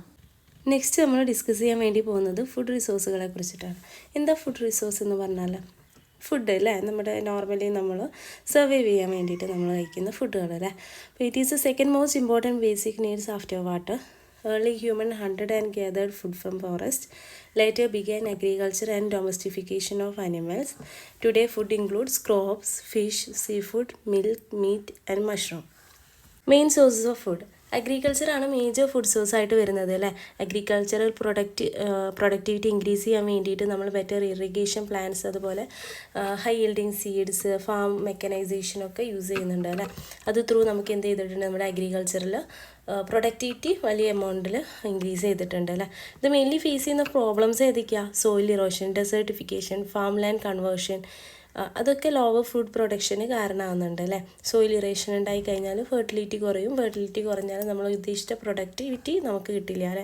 അതുപോലെ ഡെസേർട്ടിഫിക്കേഷൻ, അതുപോലെ ഫാം ലാൻഡ് വേറെ എന്തെങ്കിലുമൊക്കെ കൺസ്ട്രക്ഷൻ പർപ്പസിനൊക്കെ വേണ്ടി യൂസ് ചെയ്ത് കഴിയുക, അങ്ങനെയുള്ള പ്രോബ്ലംസ് നമ്മൾ എന്ത് ചെയ്യുന്നുണ്ട്, അഗ്രികൾച്ചറിൽ ഫേസ് ചെയ്യുന്നുണ്ട്. നെക്സ്റ്റ് വരുന്ന മെയിൻ ഫുഡ് സോഴ്സാണ് ഫിഷറീസ് ആൻഡ് സീ ഫുഡ് അല്ലേ. സീ ഫുഡ്സ് എന്നൊക്കെ പറഞ്ഞിട്ടുണ്ടെങ്കിൽ എന്താണ്, ഇമ്പോർട്ടൻറ്റ് പ്രോട്ടീൻ റിച്ച് ഫുഡ് സോഴ്സാണ് അല്ലേ. അത് മെയിൻലി എന്താ, അതിൽ വരുന്ന പ്രശ്നങ്ങൾ എന്തൊക്കെയാണ്? ഓവർ ഫിഷിങ്, അതുപോലെ വാട്ടർ പൊല്യൂഷൻ, ക്ലൈമറ്റ് ചേഞ്ച് ഒക്കെ എന്ത് ചെയ്യുന്നുണ്ട്, ഫിഷറീസ് ആൻഡ് സീ ഫുഡ് എന്ന് പറഞ്ഞാൽ ഫുഡ് സോഴ്സിനെ എഫക്റ്റ് ചെയ്യുന്നുണ്ട് അല്ലേ. സൊല്യൂഷനെ നമുക്കതിൽ കൊണ്ടുവരാൻ വേണ്ടിയിട്ട് പറ്റുക ഫിഷ് ഫാമിംഗ് ത്രൂ നമുക്ക് ഒരു പരിധി വരെ ഫിഷറീസ് ആൻഡ് സീ ഫുഡ് അതിൽ വരുന്ന ഇങ്ങനെയുള്ള എന്താ പറയുക പ്രോബ്ലംസൊക്കെ നമുക്ക് സോൾവ് ചെയ്യാൻ വേണ്ടിയിട്ട് പറ്റും. നെക്സ്റ്റ് വരുന്നത് ലൈവ് സ്റ്റോക്ക് ആൻഡ് മഷ്റൂമാണ്. Mainly meat from goat, cow, poultry ഒക്കെയാണ് വരുന്നത്. മഷ്റൂംസ് എന്ന് പറഞ്ഞാൽ ഹൈ പ്രോട്ടീൻ, അതുപോലെ ഹൈ പ്രോട്ടീൻ കണ്ടൻ്റ് ഉള്ള ഫുഡാണ് മഷ്റൂം എന്ന് പറഞ്ഞാൽ. അതിൻ്റെ പോപ്പുലാരിറ്റി ഇപ്പോൾ ഇൻക്രീസ് ചെയ്തുകൊണ്ടിരിക്കുകയാണ് അല്ലേ. കാരണം ഇനീഷ്യൽ സ്റ്റേജിലൊന്നും ഫെമിലിയർ ആയിരുന്നില്ല, ബട്ട് ഇപ്പോൾ ഒരുപാട് ഫാമേഴ്സ് എന്ത് ചെയ്യുന്നുണ്ട്, മഷ്റൂം കൾട്ടിവേറ്റ് ചെയ്യുന്നുണ്ട് അല്ലേ. നെക്സ്റ്റ് വരുന്ന ടോപ്പിക്കാണ് food crisis. Under developed countries, അതായത് ഇന്ത്യ, പാകിസ്ഥാൻ, ബംഗ്ലാദേശ് പോലെയുള്ള അണ്ടർ ഡെവലപ്ഡ് കൺട്രീസ് മെയിനായിട്ട് ഫേസ് ചെയ്യുന്ന ഒരു പ്രോബ്ലമാണ് ഫുഡ് ക്രൈസിസ് അല്ലേ. അപ്പോൾ അതിനുള്ള കാരണങ്ങൾ എന്തൊക്കെയാണ്? Slow economic growth, inadequate food production, lack of proper storage, poor transporting facilities, malnutrition, lack of awareness about balanced diet, rapid population growth. ഇതൊക്കെ എന്തിനു കാരണമാകുന്നുണ്ട്? ഫുഡ് ക്രൈസിസിന് കാരണമാകുന്നുണ്ട്. നമുക്കത് സോൾവ് ചെയ്യാൻ വേണ്ടിയിട്ട് പറ്റുക ഫുഡ് ക്രൈസിസ് സോൾവ് ചെയ്യണമെങ്കിൽ നമ്മൾ എന്ത് ചെയ്യണം? ഫുഡിൻ്റെ പ്രൊഡക്ഷൻ ഇൻക്രീസ് ചെയ്യണം അല്ലേ? അപ്പോൾ ഇൻക്രീസിങ് ഫുഡ് പ്രൊഡക്ഷനാണ് ഫസ്റ്റ് സൊല്യൂഷൻ വരുന്നത്.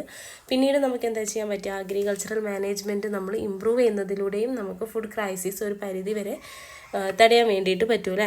ഈ ഒരു ചാപ്റ്ററിൽ ലാസ്റ്റായിട്ട് നമുക്ക് പഠിക്കാനുള്ള നാച്ചുറൽ റിസോഴ്സിൽ പെട്ടതാണ് എനർജി റിസോഴ്സസ്. അതിൻ്റെ ഇമ്പോർട്ടൻസ് നമുക്കറിയാം അല്ലേ? Required for daily life and economic development measured by energy use per country. Growing energy needs നമ്മൾ നോക്കുകയാണെങ്കിൽ നമ്മുടെ ഈ ഒരു കറണ്ട് സിറ്റുവേഷനിൽ പോപ്പുലേഷൻ ഗ്രോത്ത് വളരെയധികം കൂടുതലാണ് അല്ലേ? അതുപോലെ തന്നെ എന്താ പണ്ടൊക്കെ ഒരു വലിയ കുടുംബം ഒരുമിച്ചാണ് താമസിച്ചിരുന്നതെന്നുണ്ടെങ്കിൽ ഇപ്പോൾ ചെറിയ ചെറിയ അണുകുടുംബങ്ങളായിട്ടാണ് താമസിക്കുന്നത് അല്ലേ? സ്മോളർ ഹൗസ് ഹോൾഡാണ്. അപ്പോൾ എന്ത് സംഭവിക്കും? ഓരോ വീടുകളിലും അത്രയും ചിലവുകൾ വരാനല്ലോ. ഒരുമിച്ച് നിൽക്കുന്നതിനെക്കാട്ടിലും കുറച്ചുകൂടെ അധികം എന്ത് വരും? എനർജി കൺസപ്ഷനൊക്കെ വരുന്നുണ്ട്.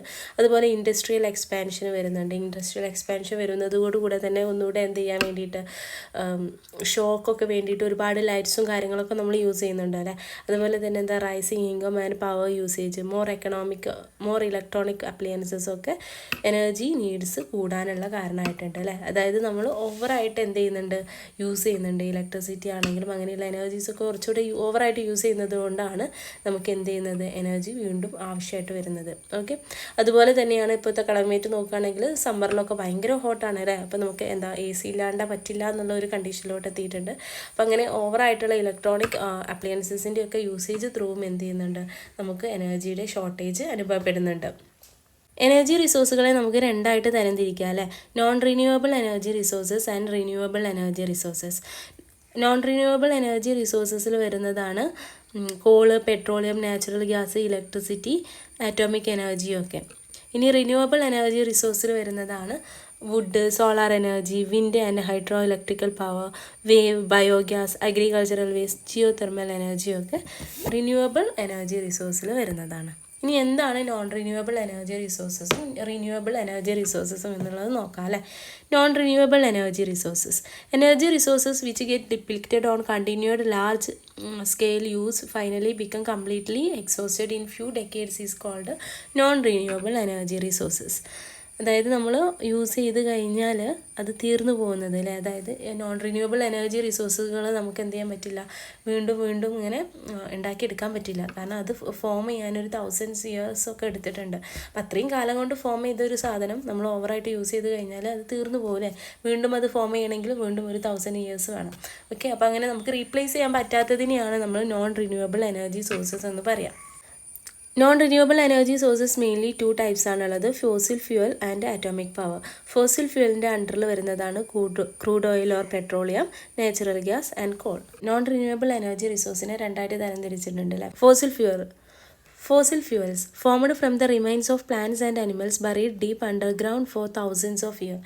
ആയിരക്കണക്കിന് വർഷങ്ങൾക്ക് മുമ്പ് നമ്മുടെ മണ്ണിൽ കുഴിച്ചിട്ടിട്ടുള്ള പ്ലാന്റ്സിൻ്റെയും അനിമൽസിൻ്റെയും ഒക്കെ ബോഡിയിൽ നിന്നാണ് എന്ത് ചെയ്യുന്നത്? ഈ ഒരു ഫോസിൽ ഫ്യൂവൽ ഫോം ചെയ്യുന്നത്. മെയിൻലി 3 types ആണുള്ളത്: crude oil or petroleum, natural gas and call. Crude oil or petroleum found deep in earth, especially near river basins and coastal areas, extracted through borewells and refined in oil refineries, used in transport and industries. ഇനി natural gas നമ്മൾ നോക്കുകയാണെങ്കിൽ petroleum വെൽസിൻ്റെ അടുത്തായിട്ടാണ് natural ഗ്യാസുകൾ കാണുക. Produces more energy and less pollution than coal and diesel, cheaper and cleaner sources of electricity generation.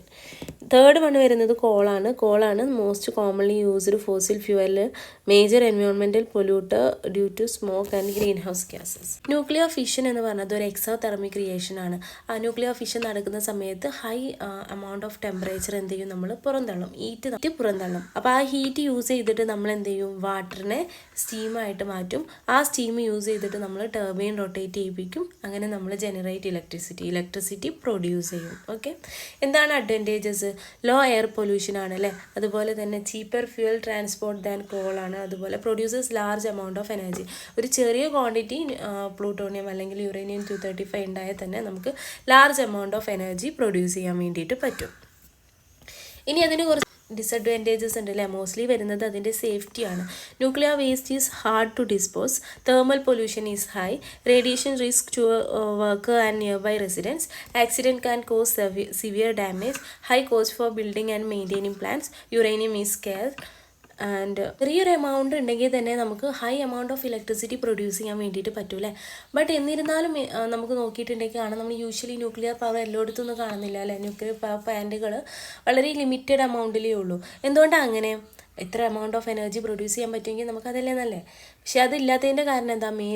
Mainly നോക്കുകയാണെങ്കിൽ safety issue തന്നെയാണ്. In case എന്തെങ്കിലും ഒരു ആക്സിഡൻ്റൊക്കെ ഉണ്ടായി nuclear power പ്ലാന്റിന് എന്തെങ്കിലും സംഭവിച്ചു കഴിഞ്ഞാൽ റേഡിയേഷനാണ് പുറത്തോട്ട് വരുന്നത് അല്ലേ. അപ്പോൾ അത് അത്രയും റിസ്കി എലമെൻ്റാണ്. അതുകൊണ്ടാണ് നമ്മൾ എന്ത് ചെയ്യാത്തത്, ആളുകളൊക്കെ അതിന് ഒപ്പോസ് ചെയ്യുന്നത്. ലോ അക്സെപ്റ്റൻസ് വരാൻ കാരണം അതിൻ്റെ ഈ ഒരു സേഫ്റ്റി ഇഷ്യൂ ഉള്ളത് കൊണ്ടാണ്. അതുപോലെ തന്നെ ന്യൂക്ലിയർ പവർ പ്ലാന്റിൽ നിന്ന് വരുന്നത് ന്യൂക്ലിയർ വേസ്റ്റുകളാണ്. അത് നമ്മൾ എന്ത് ചെയ്യണം, സൂക്ഷിച്ച് തന്നെ ഡിസ്പോസ് ചെയ്യണം അല്ലേ. അതിൽ നിന്നൊക്കെ റേഡിയേഷൻ വരും, അതൊക്കെ നമുക്ക് എന്താണ്, ഹാർംഫുള്ളാണ്. അതുപോലെ തെർമൽ പൊല്യൂഷൻ ഹൈ ആണ്. ആക്സിഡൻ്റൊക്കെ ഉണ്ടായി കഴിഞ്ഞാൽ നമുക്ക് ഒരു കംപ്ലീറ്റ് ആ ഒരു എൻ്റെയർ എന്താ പറയുക, ആ എൻ്റെയർ ഏരിയനെ തന്നെ നമുക്ക് നശിപ്പിക്കാൻ പറ്റില്ല. അപ്പം അങ്ങനെയുള്ള റിസ്കി എലമെൻ്റ് ഉള്ളത് കൊണ്ടാണ് ന്യൂക്ലിയർ പവർ പ്ലാന്റുകൾക്ക് ലോ അക്സെപ്റ്റൻസ് കിട്ടുന്നത്. ഫസ്റ്റ് ഡിസ്കസ് ചെയ്യാനുള്ളത് റിന്യൂവബിൾ എനർജി റിസോഴ്സസ് ആണ്. Energy resources which are founded in unlimited measures in nature and available without any interruption is called renewable energy resources. It is called non exhaustible energy resources. Renewable energy റിസോഴ്സിനെ തന്നെ, എനർജി സോഴ്സസിനെ നമ്മൾ non exhaustible energy resources എന്നും പറയാറുണ്ട്. Okay, ഇനി types നോക്കുകയാണെങ്കിൽ hydro electric power, അതൊരു conventional renewable energy സോഴ്സാണ്. Wind energy, biomass and biogas energy, solar energy, tidal and wave energy, geothermal energy ഒക്കെ റിന്യൂവബിൾ എനർജി സോഴ്സിന് എക്സാമ്പിളാണ്. ഹൈഡ്രോ ഇലക്ട്രിക് പവർ എന്ന് പറഞ്ഞാൽ എന്താ? Hydro means related to water അല്ലേ. അപ്പോൾ എങ്ങനെയാണ് ഹൈഡ്രോ ഇലക്ട്രിക് പവർ നമ്മൾ ക്രിയേറ്റ് ചെയ്യുക? How it work? Water stored in dam flows through pipes and turns turbine to produce electricity. നമ്മൾ ഡാമുകളിലൊക്കെ സ്റ്റോർ ചെയ്തിട്ടുള്ള വാട്ടർ ചെറിയ പൈപ്പിലൂടെ ട്രാൻസ്പോർട്ട് ചെയ്തിട്ട് ടർബൈൻ കറക്കിയിട്ടാണ് നമ്മൾ എന്ത് ചെയ്യുന്നത്, ഹൈഡ്രോ ഇലക്ട്രിക് പവർ പ്ലാന്റുകളിൽ ഇലക്ട്രിസിറ്റി പ്രൊഡ്യൂസ് ചെയ്യുന്നത്. എന്തൊക്കെയാണ് അതിൻ്റെ മെറിറ്റ്? ലോ കോസ്റ്റാണ്, നോ പൊല്യൂഷനാണ് അല്ലേ.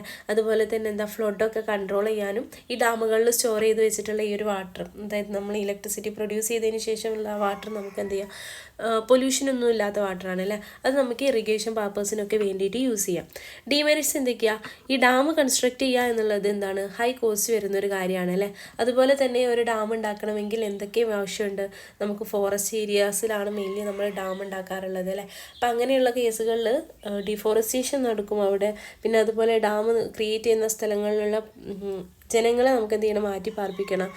അങ്ങനെയുള്ള കുറച്ച് എൻവയോൺമെൻറ്റൽ ഇഷ്യൂസ് എന്ത് ചെയ്യുന്നുണ്ട്, ഡാം ക്രിയേറ്റ് ചെയ്യുന്നതിലുണ്ട്. അത് തന്നെ ഈ ഡാമിന് എന്തെങ്കിലും സംഭവിച്ചു കഴിഞ്ഞാൽ അതൊരു ഭയങ്കര റിസ്ക് ഫാക്ടേഴ്സ് ആണല്ലേ. അപ്പോൾ നമ്മൾ മുല്ലപ്പെരിയാറൊക്കെ നമുക്ക് ആലോചിച്ചാൽ അറിയാം, അത്രയും ഏരിയാനെ വൈപ്പ് ചെയ്ത് കളയാനുള്ള ഒരു പവർ ഉണ്ടായിരിക്കും.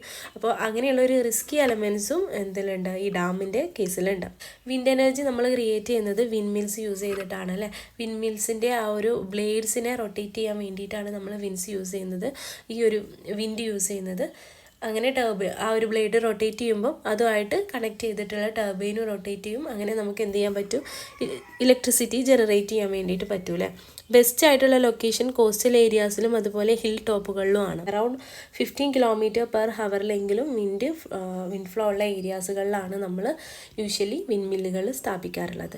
അതിൻ്റെ മെറിറ്റ് എന്തൊക്കെയാണ്? റിന്യൂവബിൾ ആണ് അല്ലേ, തീർന്നു പോകാത്ത സംഭവമാണ്. അതുപോലെ ക്ലീൻ ആണ്, ലോ മെയിൻ്റെനൻസ് കോസ്റ്റാണ് വരുന്നത്. റൂറൽ ജോബ്സിനെയൊക്കെ ഇത് എന്ത് ചെയ്യുന്നുണ്ട്, പ്രൊമോട്ട് ചെയ്യുന്നുണ്ട് അല്ലേ. കാരണം റൂറൽ ഏരിയാസിലൊക്കെ നമ്മൾ വിൻഡ് മിൽസ് ക്രിയേറ്റ് ചെയ്ത് കഴിഞ്ഞാൽ അതുമായിട്ട് റിലേറ്റ് ചെയ്തിട്ട് അവർക്ക് അവിടെയുള്ള ആളുകൾക്ക് ജോബും കാര്യങ്ങളൊക്കെ കിട്ടും അല്ലേ. ഡീമെറിറ്റ്സും ഉണ്ട്. ഇതിന് എന്തൊക്കെയാണ് ഡീമെറിറ്റ്സ്? സ്ട്രോങ് ആയിട്ടുള്ള വിൻഡ് ആവശ്യമുണ്ട്. സീസണൽ പവറാണ് അല്ലേ, ഇതിനനുസരിച്ചിട്ടാണല്ലോ അതിൽ എനർജി പ്രൊഡ്യൂസ് ചെയ്യുന്നത്. അപ്പോൾ സീസണിനെ ബേസ് ചെയ്തിട്ട് എനർജി പ്രൊഡക്ഷനെ അത് എഫക്റ്റ് ചെയ്യും അല്ലേ. കണ്ടിന്യൂസ് ത്രൂ ഔട്ട് ഇയർ കിട്ടിക്കൊള്ളണം എന്നില്ല, വിൻഡിനെ ബേസ് ചെയ്തുള്ളതായതുകൊണ്ട്. അതുപോലെ തന്നെ സ്ട്രോം ഒക്കെ വരുമ്പോഴാണ് നമുക്ക് എന്ത് ചെയ്യുക, ഹൈ എമൗണ്ട് ഓഫ് വിൻഡ് വരിക അല്ലേ. സ്ട്രോം ഒക്കെ വരുമ്പോഴാണ് നമുക്ക് എന്ത് ചെയ്യുക, വിൻഡ് കൂടുതലായിട്ട് വരിക അല്ലേ. പക്ഷേ ആ സമയത്ത് നമുക്ക് ഈ ഒരു എക്സ്ട്രാ വരുന്ന ഈ ഒരു എനർജിയെ സ്റ്റോർ ചെയ്യാൻ വേണ്ടിയിട്ട് പറ്റില്ല അല്ലേ. സ്ട്രോമൊക്കെ വരുന്ന കേസുകളിൽ നമുക്ക് high amount of energy produce ചെയ്യാൻ പറ്റുമെങ്കിലും അത് സ്റ്റോർ ചെയ്യാൻ പറ്റില്ല. അതുപോലെ തന്നെ സ്ട്രോമൊക്കെ വരുമ്പോൾ മേ ബി വിൻഡ് മിൽസുകളൊക്കെ കേട് വരാനുള്ള ഒരു ചാൻസസ് ഉണ്ട് അല്ലേ. അതുപോലെ തന്നെ പിന്നെ പറയുന്നൊരു ഡിമെറിറ്റാണ് ഇത്, ആ ഒരു നാച്ചുറൽ ബ്യൂട്ടീനെ എഫക്റ്റ് ചെയ്യുന്നുണ്ട്, അത് സ്പോയിൽ ചെയ്യുന്നുണ്ട് എന്നുള്ളത് അതിൻ്റെ ഒരു ഡിമെറിറ്റായിട്ട് വേണമെങ്കിൽ പറയാം. നെക്സ്റ്റ് പറയാനുള്ള നെക്സ്റ്റ് വരുന്നത് ബയോമാസ് ആൻഡ് ബയോഗ്യാസ് ആണ്. Sources organic waste like cow dung, plant waste and domestic waste. Uses produces methane gas for cooking and lighting. Merit നോക്കുകയാണെങ്കിൽ ചീപ്പ് ആൻഡ് എക്കോ ഫ്രണ്ട്ലി ആണ്. Waste is used to as manure. Merit നോക്കുകയാണെങ്കിൽ നമുക്കറിയാം അല്ലേ, ചീപ്പായിട്ടുള്ള മെത്തേഡാണ്, echo friendly ആണ്. അതിൽ നിന്നും വരുന്ന വേസ്റ്റ് നമുക്ക് എന്ത് ചെയ്യാം, മാനുവറായിട്ട് യൂസ് ചെയ്യാം അല്ലേ. ഡിമെറിറ്റ് നോക്കുകയാണെങ്കിൽ എല്ലായിടത്തും അത് സ്യൂട്ടബിൾ ആയിട്ടുള്ള മെത്തേഡല്ല അല്ലേ. കാരണം ഇങ്ങനെയുള്ള ഈ ബയോഗ്യാസ് ഓർഗാനിക് വേസ്റ്റുകൾ വേണം ബയോഗ്യാസ് അല്ലെങ്കിൽ ബയോമാസ് ക്രിയേറ്റ് ചെയ്യാൻ വേണ്ടിയിട്ട്. ഓർഗാനിക് വേസ്റ്റുകൾ വേണം അല്ലേ. അത് എല്ലായിടത്തും എന്ത് ചെയ്യുക, കളക്ട് ചെയ്യുക എന്നൊക്കെ പറഞ്ഞത് ബുദ്ധിമുട്ടായിട്ടുള്ള കാര്യങ്ങളാണ്. ചില റൂറൽ ഏരിയാസുകളിലുള്ള ആളുകൾ എന്ത് ചെയ്യുന്നില്ല, അവർക്കത് കുറച്ചുകൂടെ എഫക്റ്റീവായിട്ടുള്ള മെത്തേഡാണെങ്കിൽ കൂടെ അധികം ആളുകളും അതിലൊരു ഇൻട്രസ്റ്റ് കാണിക്കുന്നില്ല. ഓക്കെ, നെക്സ്റ്റ് വരുന്നത് സോളാർ എനർജിയാണ്. സോളാർ എനർജി നമുക്ക് 2 രീതിക്ക് ക്രിയേറ്റ് ചെയ്യാം. നെക്സ്റ്റ് വരുന്നത് സോളാർ എനർജിയാണ്. സോളാർ എനർജി നമ്മൾ 2 രീതിക്ക് യൂസ് ചെയ്യുന്നുണ്ട്. Solar PV photo voltaic power സിസ്റ്റത്തിൽ യൂസ് ചെയ്യുന്നുണ്ട്. അതുപോലെ തന്നെ സോളാർ തെർമൽ എനർജി നമ്മൾ യൂസ് ചെയ്യുന്നുണ്ട്. സോളാർ PV എന്താ, നമ്മൾ സോളാർ പാനലുകളൊക്കെ വെച്ചിട്ട് അത് സൺലൈറ്റിനെ ഇലക്ട്രിസിറ്റി ആക്കി മാറ്റും അല്ലേ. സോളാർ തെർമൽ എന്താ, നമ്മൾ സണ്ണിൻ്റെ ഹീറ്റിംഗ് പവറാണ് അവിടെ യൂസ് ചെയ്യുന്നത്. Sun's heat is used in cooker, heater and dryer. അതൊക്കെയാണ് സോളാർ തെർമലിൻ്റെ അണ്ടറിൽ വരുന്നത്. മെറിറ്റ് എന്തൊക്കെയാണ്, ക്ലീൻ ആണ്, ഫ്രീ ആണ്. കാരണം always solar energy is always there അല്ലേ. ക്ലീൻ ആണ്, ഫ്രീ ആണ്. കാരണം solar energy is always there അല്ലേ. Always available in sunny region, no pollution. Demerit വരുമ്പോൾ ഹൈ സെറ്റപ്പ് കോസ്റ്റ് ഉണ്ട്, weather effect efficiency and solar cell materials can be toxic. അതായത് solar മെറ്റീരിയൽസിൽ നിന്ന് വരുന്ന കാഡ്മിയം എന്നുള്ള അതായത് സോളാർ മെറ്റീരിയൽസ് ക്രിയേറ്റ് ചെയ്യുന്ന കാഡ്മിയം എന്ന് പറഞ്ഞ ഒരു കോമ്പൗണ്ട് അത് ടോക്സിക് ആണ്. നെക്സ്റ്റ് വരുന്നത് tidal and wave energy. Tidal and wave energy നമ്മൾ movement of sea water use ചെയ്തിട്ട്, അതായത് ടൈഡ്സ് യൂസ് ചെയ്തിട്ടാണ് നമ്മൾ എനർജി പ്രൊഡ്യൂസ് ചെയ്യുന്നത്. അത് നമ്മൾ എന്ത് ചെയ്യും, ടർബൈന് കറക്കാൻ വേണ്ടിയിട്ട് യൂസ് ചെയ്യും. ഈ ടർബൈൻ മേ ബി നമുക്ക് എന്ത് ചെയ്യാം, ഫ്ലോട്ടിംഗ് ടർബൈൻസ്, വേവിന് എഗൻസ്റ്റ് ആയിട്ട് ഫ്ലോട്ടിംഗ് ടർബൈൻസ് യൂസ് ചെയ്യുന്നതിലൂടെ നമുക്ക് എന്ത് ചെയ്യാൻ പറ്റും, ആ ഒരു ഫോർമാറ്റിലും ചെയ്യാം. ഓക്കെ, ലൊക്കേഷൻ വരുന്നത് കാംബെ ആൻഡ് കുച്ചാണ് ഇന്ത്യയിൽ. ബേ ഓഫ് ഫണ്ടയിലും എന്തുണ്ട്, tidal and wave energy use ചെയ്യാറുണ്ട്. മെറിറ്റ് നോക്കുകയാണെങ്കിൽ renewable and non polluting, ideal for coastal areas. Demerit ഉണ്ട് അല്ലേ, ലോ ഇലക്ട്രിസിറ്റി ആണ് പ്രൊഡ്യൂസ് ചെയ്യുന്നത്. Not useful in all areas, damage during storm. Next വരുന്നത് ജിയോ തെർമൽ എനർജിയാണ്. Steam from hot spring and underground heat turns turbine. Geothermal energy നമ്മൾ create ചെയ്യുന്നത് turbine കറക്കും. Geothermal എനർജിയിൽ ടർബൈൻ കറക്കാൻ വേണ്ടിയിട്ട് നമ്മൾ യൂസ് ചെയ്യുന്നത് സ്റ്റീം, ഹോട്ട് സ്പ്രിങ്സിലോ അല്ലെങ്കിൽ അണ്ടർഗ്രൗണ്ട് ഹീറ്റുകളൊക്കെയാണ് യൂസ് ചെയ്യുന്നത്. അതിൻ്റെ ലൊക്കേഷൻ മെയിൻലി വരിക വോൾക്കാനോ പ്രോൺസ്. അതിൻ്റെ ലൊക്കേഷൻ മെയിൻലി വരുന്നത് വോൾക്കാനോ പ്രോൺ ഏരിയാസിലാണ്. അതായത് വോൾക്കാനോ ഉള്ള ഏരിയാസുകളിലാണ് അതിൻ്റെ ഒരു വർക്കിംഗ് ഏരിയ വരുന്നത്. മെറിറ്റ് റിന്യൂവബിൾ ആൻഡ് ചീപ്പാണ്, എക്കോ ഫ്രണ്ട്ലി ആണ്. ഡിമെറിറ്റ് എന്ന് പറഞ്ഞാൽ കൺസ്ട്രക്ഷൻ കോസ്റ്റ് ഹൈ ആണ്, risk of earth and gas leak. അപ്പോൾ ഈ ഒരു ചാപ്റ്ററിൽ നമ്മൾ ഇതോടുകൂടെ ഈ ഒരു ചാപ്റ്റർ കംപ്ലീറ്റ് ആയിട്ടോ. ഈ ഒരു ചാപ്റ്ററിൽ നമ്മൾ വേരിയസ് നാച്ചുറൽ റിസോഴ്സുകളെ കുറിച്ചിട്ടാണ് പഠിച്ചത് അല്ലേ. Land, water, forest, minerals, food and energy റിസോഴ്സുകളെ കുറിച്ചിട്ടും അതുപോലെ അത് ഫേസ് ചെയ്യുന്ന പ്രോബ്ലംസിനെ കുറിച്ചിട്ടും അതൊക്കെ ഇല്ലാണ്ടാക്കാൻ വേണ്ടി എന്തൊക്കെ സൊല്യൂഷൻസ് ആണ് നമുക്ക് കൊണ്ടുവരാൻ വേണ്ടി പറ്റുക. ഇത്രയും കാര്യങ്ങളാണ് ഈ ഒരു ചാപ്റ്ററിൽ പഠിച്ചത്. വളരെ ഈസി ആയിട്ടുള്ള ചാപ്റ്ററാണ് അല്ലേ. അപ്പം നമ്മുടെ ക്ലാസ് എല്ലാവർക്കും എഫക്റ്റീവ് ആകുന്നുണ്ടെന്ന് വിചാരിക്കുന്നു. നിങ്ങൾക്ക് എഫക്റ്റീവായിട്ട് ഫീൽ ചെയ്യുന്നുണ്ടെങ്കിൽ നിങ്ങൾ എന്ത് ചെയ്യുക, മാക്സിമം ഷെയർ ചെയ്യുക, സപ്പോർട്ട് ചെയ്യുക. കാരണം നമ്മളതിൻ്റെ ഒരു ഇനീഷ്യൽ സ്റ്റേജിലാണ് നിൽക്കുന്നത്. അപ്പോൾ അതിൻ്റേതായിട്ടുള്ള എല്ലാ ബുദ്ധിമുട്ടുകളും ഉണ്ട്. കാരണം എനിക്ക് അറിയാൻ പറ്റുന്നില്ല. നിങ്ങൾക്ക് നമ്മുടെ ക്ലാസ് എഫക്റ്റീവായിട്ട് ഫീൽ ചെയ്യുന്നുണ്ടെങ്കിൽ മാക്സിമം സപ്പോർട്ട് ചെയ്യുക, ഫ്രണ്ട്സിലോട്ടൊക്കെ ഷെയർ ചെയ്യുക കേട്ടോ. അതുപോലെ നിങ്ങൾക്ക് നമ്മുടെ ക്ലാസ്സിനെ കുറിച്ച് എന്തെങ്കിലും സജഷൻസോ കാര്യങ്ങളോ ഉണ്ടെങ്കിൽ കമൻറ്റ് ബോക്സിലൂടെ അറിയിക്കുക. നമ്മളതിനനുസരിച്ചിട്ടുള്ള ക്ലാസ്സുകൾ പ്രൊവൈഡ് ചെയ്യുന്നതായിരിക്കും കേട്ടോ. ഇതോടുകൂടി ഈ ഒരു സെഷൻ നമ്മൾ വൈൻഡപ്പ് ചെയ്യാണ്. നമ്മുടെ ക്ലാസ് നിങ്ങൾക്ക് ഇഷ്ടമാകുന്നുണ്ടെങ്കിൽ സബ്സ്ക്രൈബ് ചെയ്യുക, ലൈക്ക് ചെയ്യുക, ഷെയർ ചെയ്യുക, മാക്സിമം സപ്പോർട്ട് ചെയ്യുക കേട്ടോ. Thank you.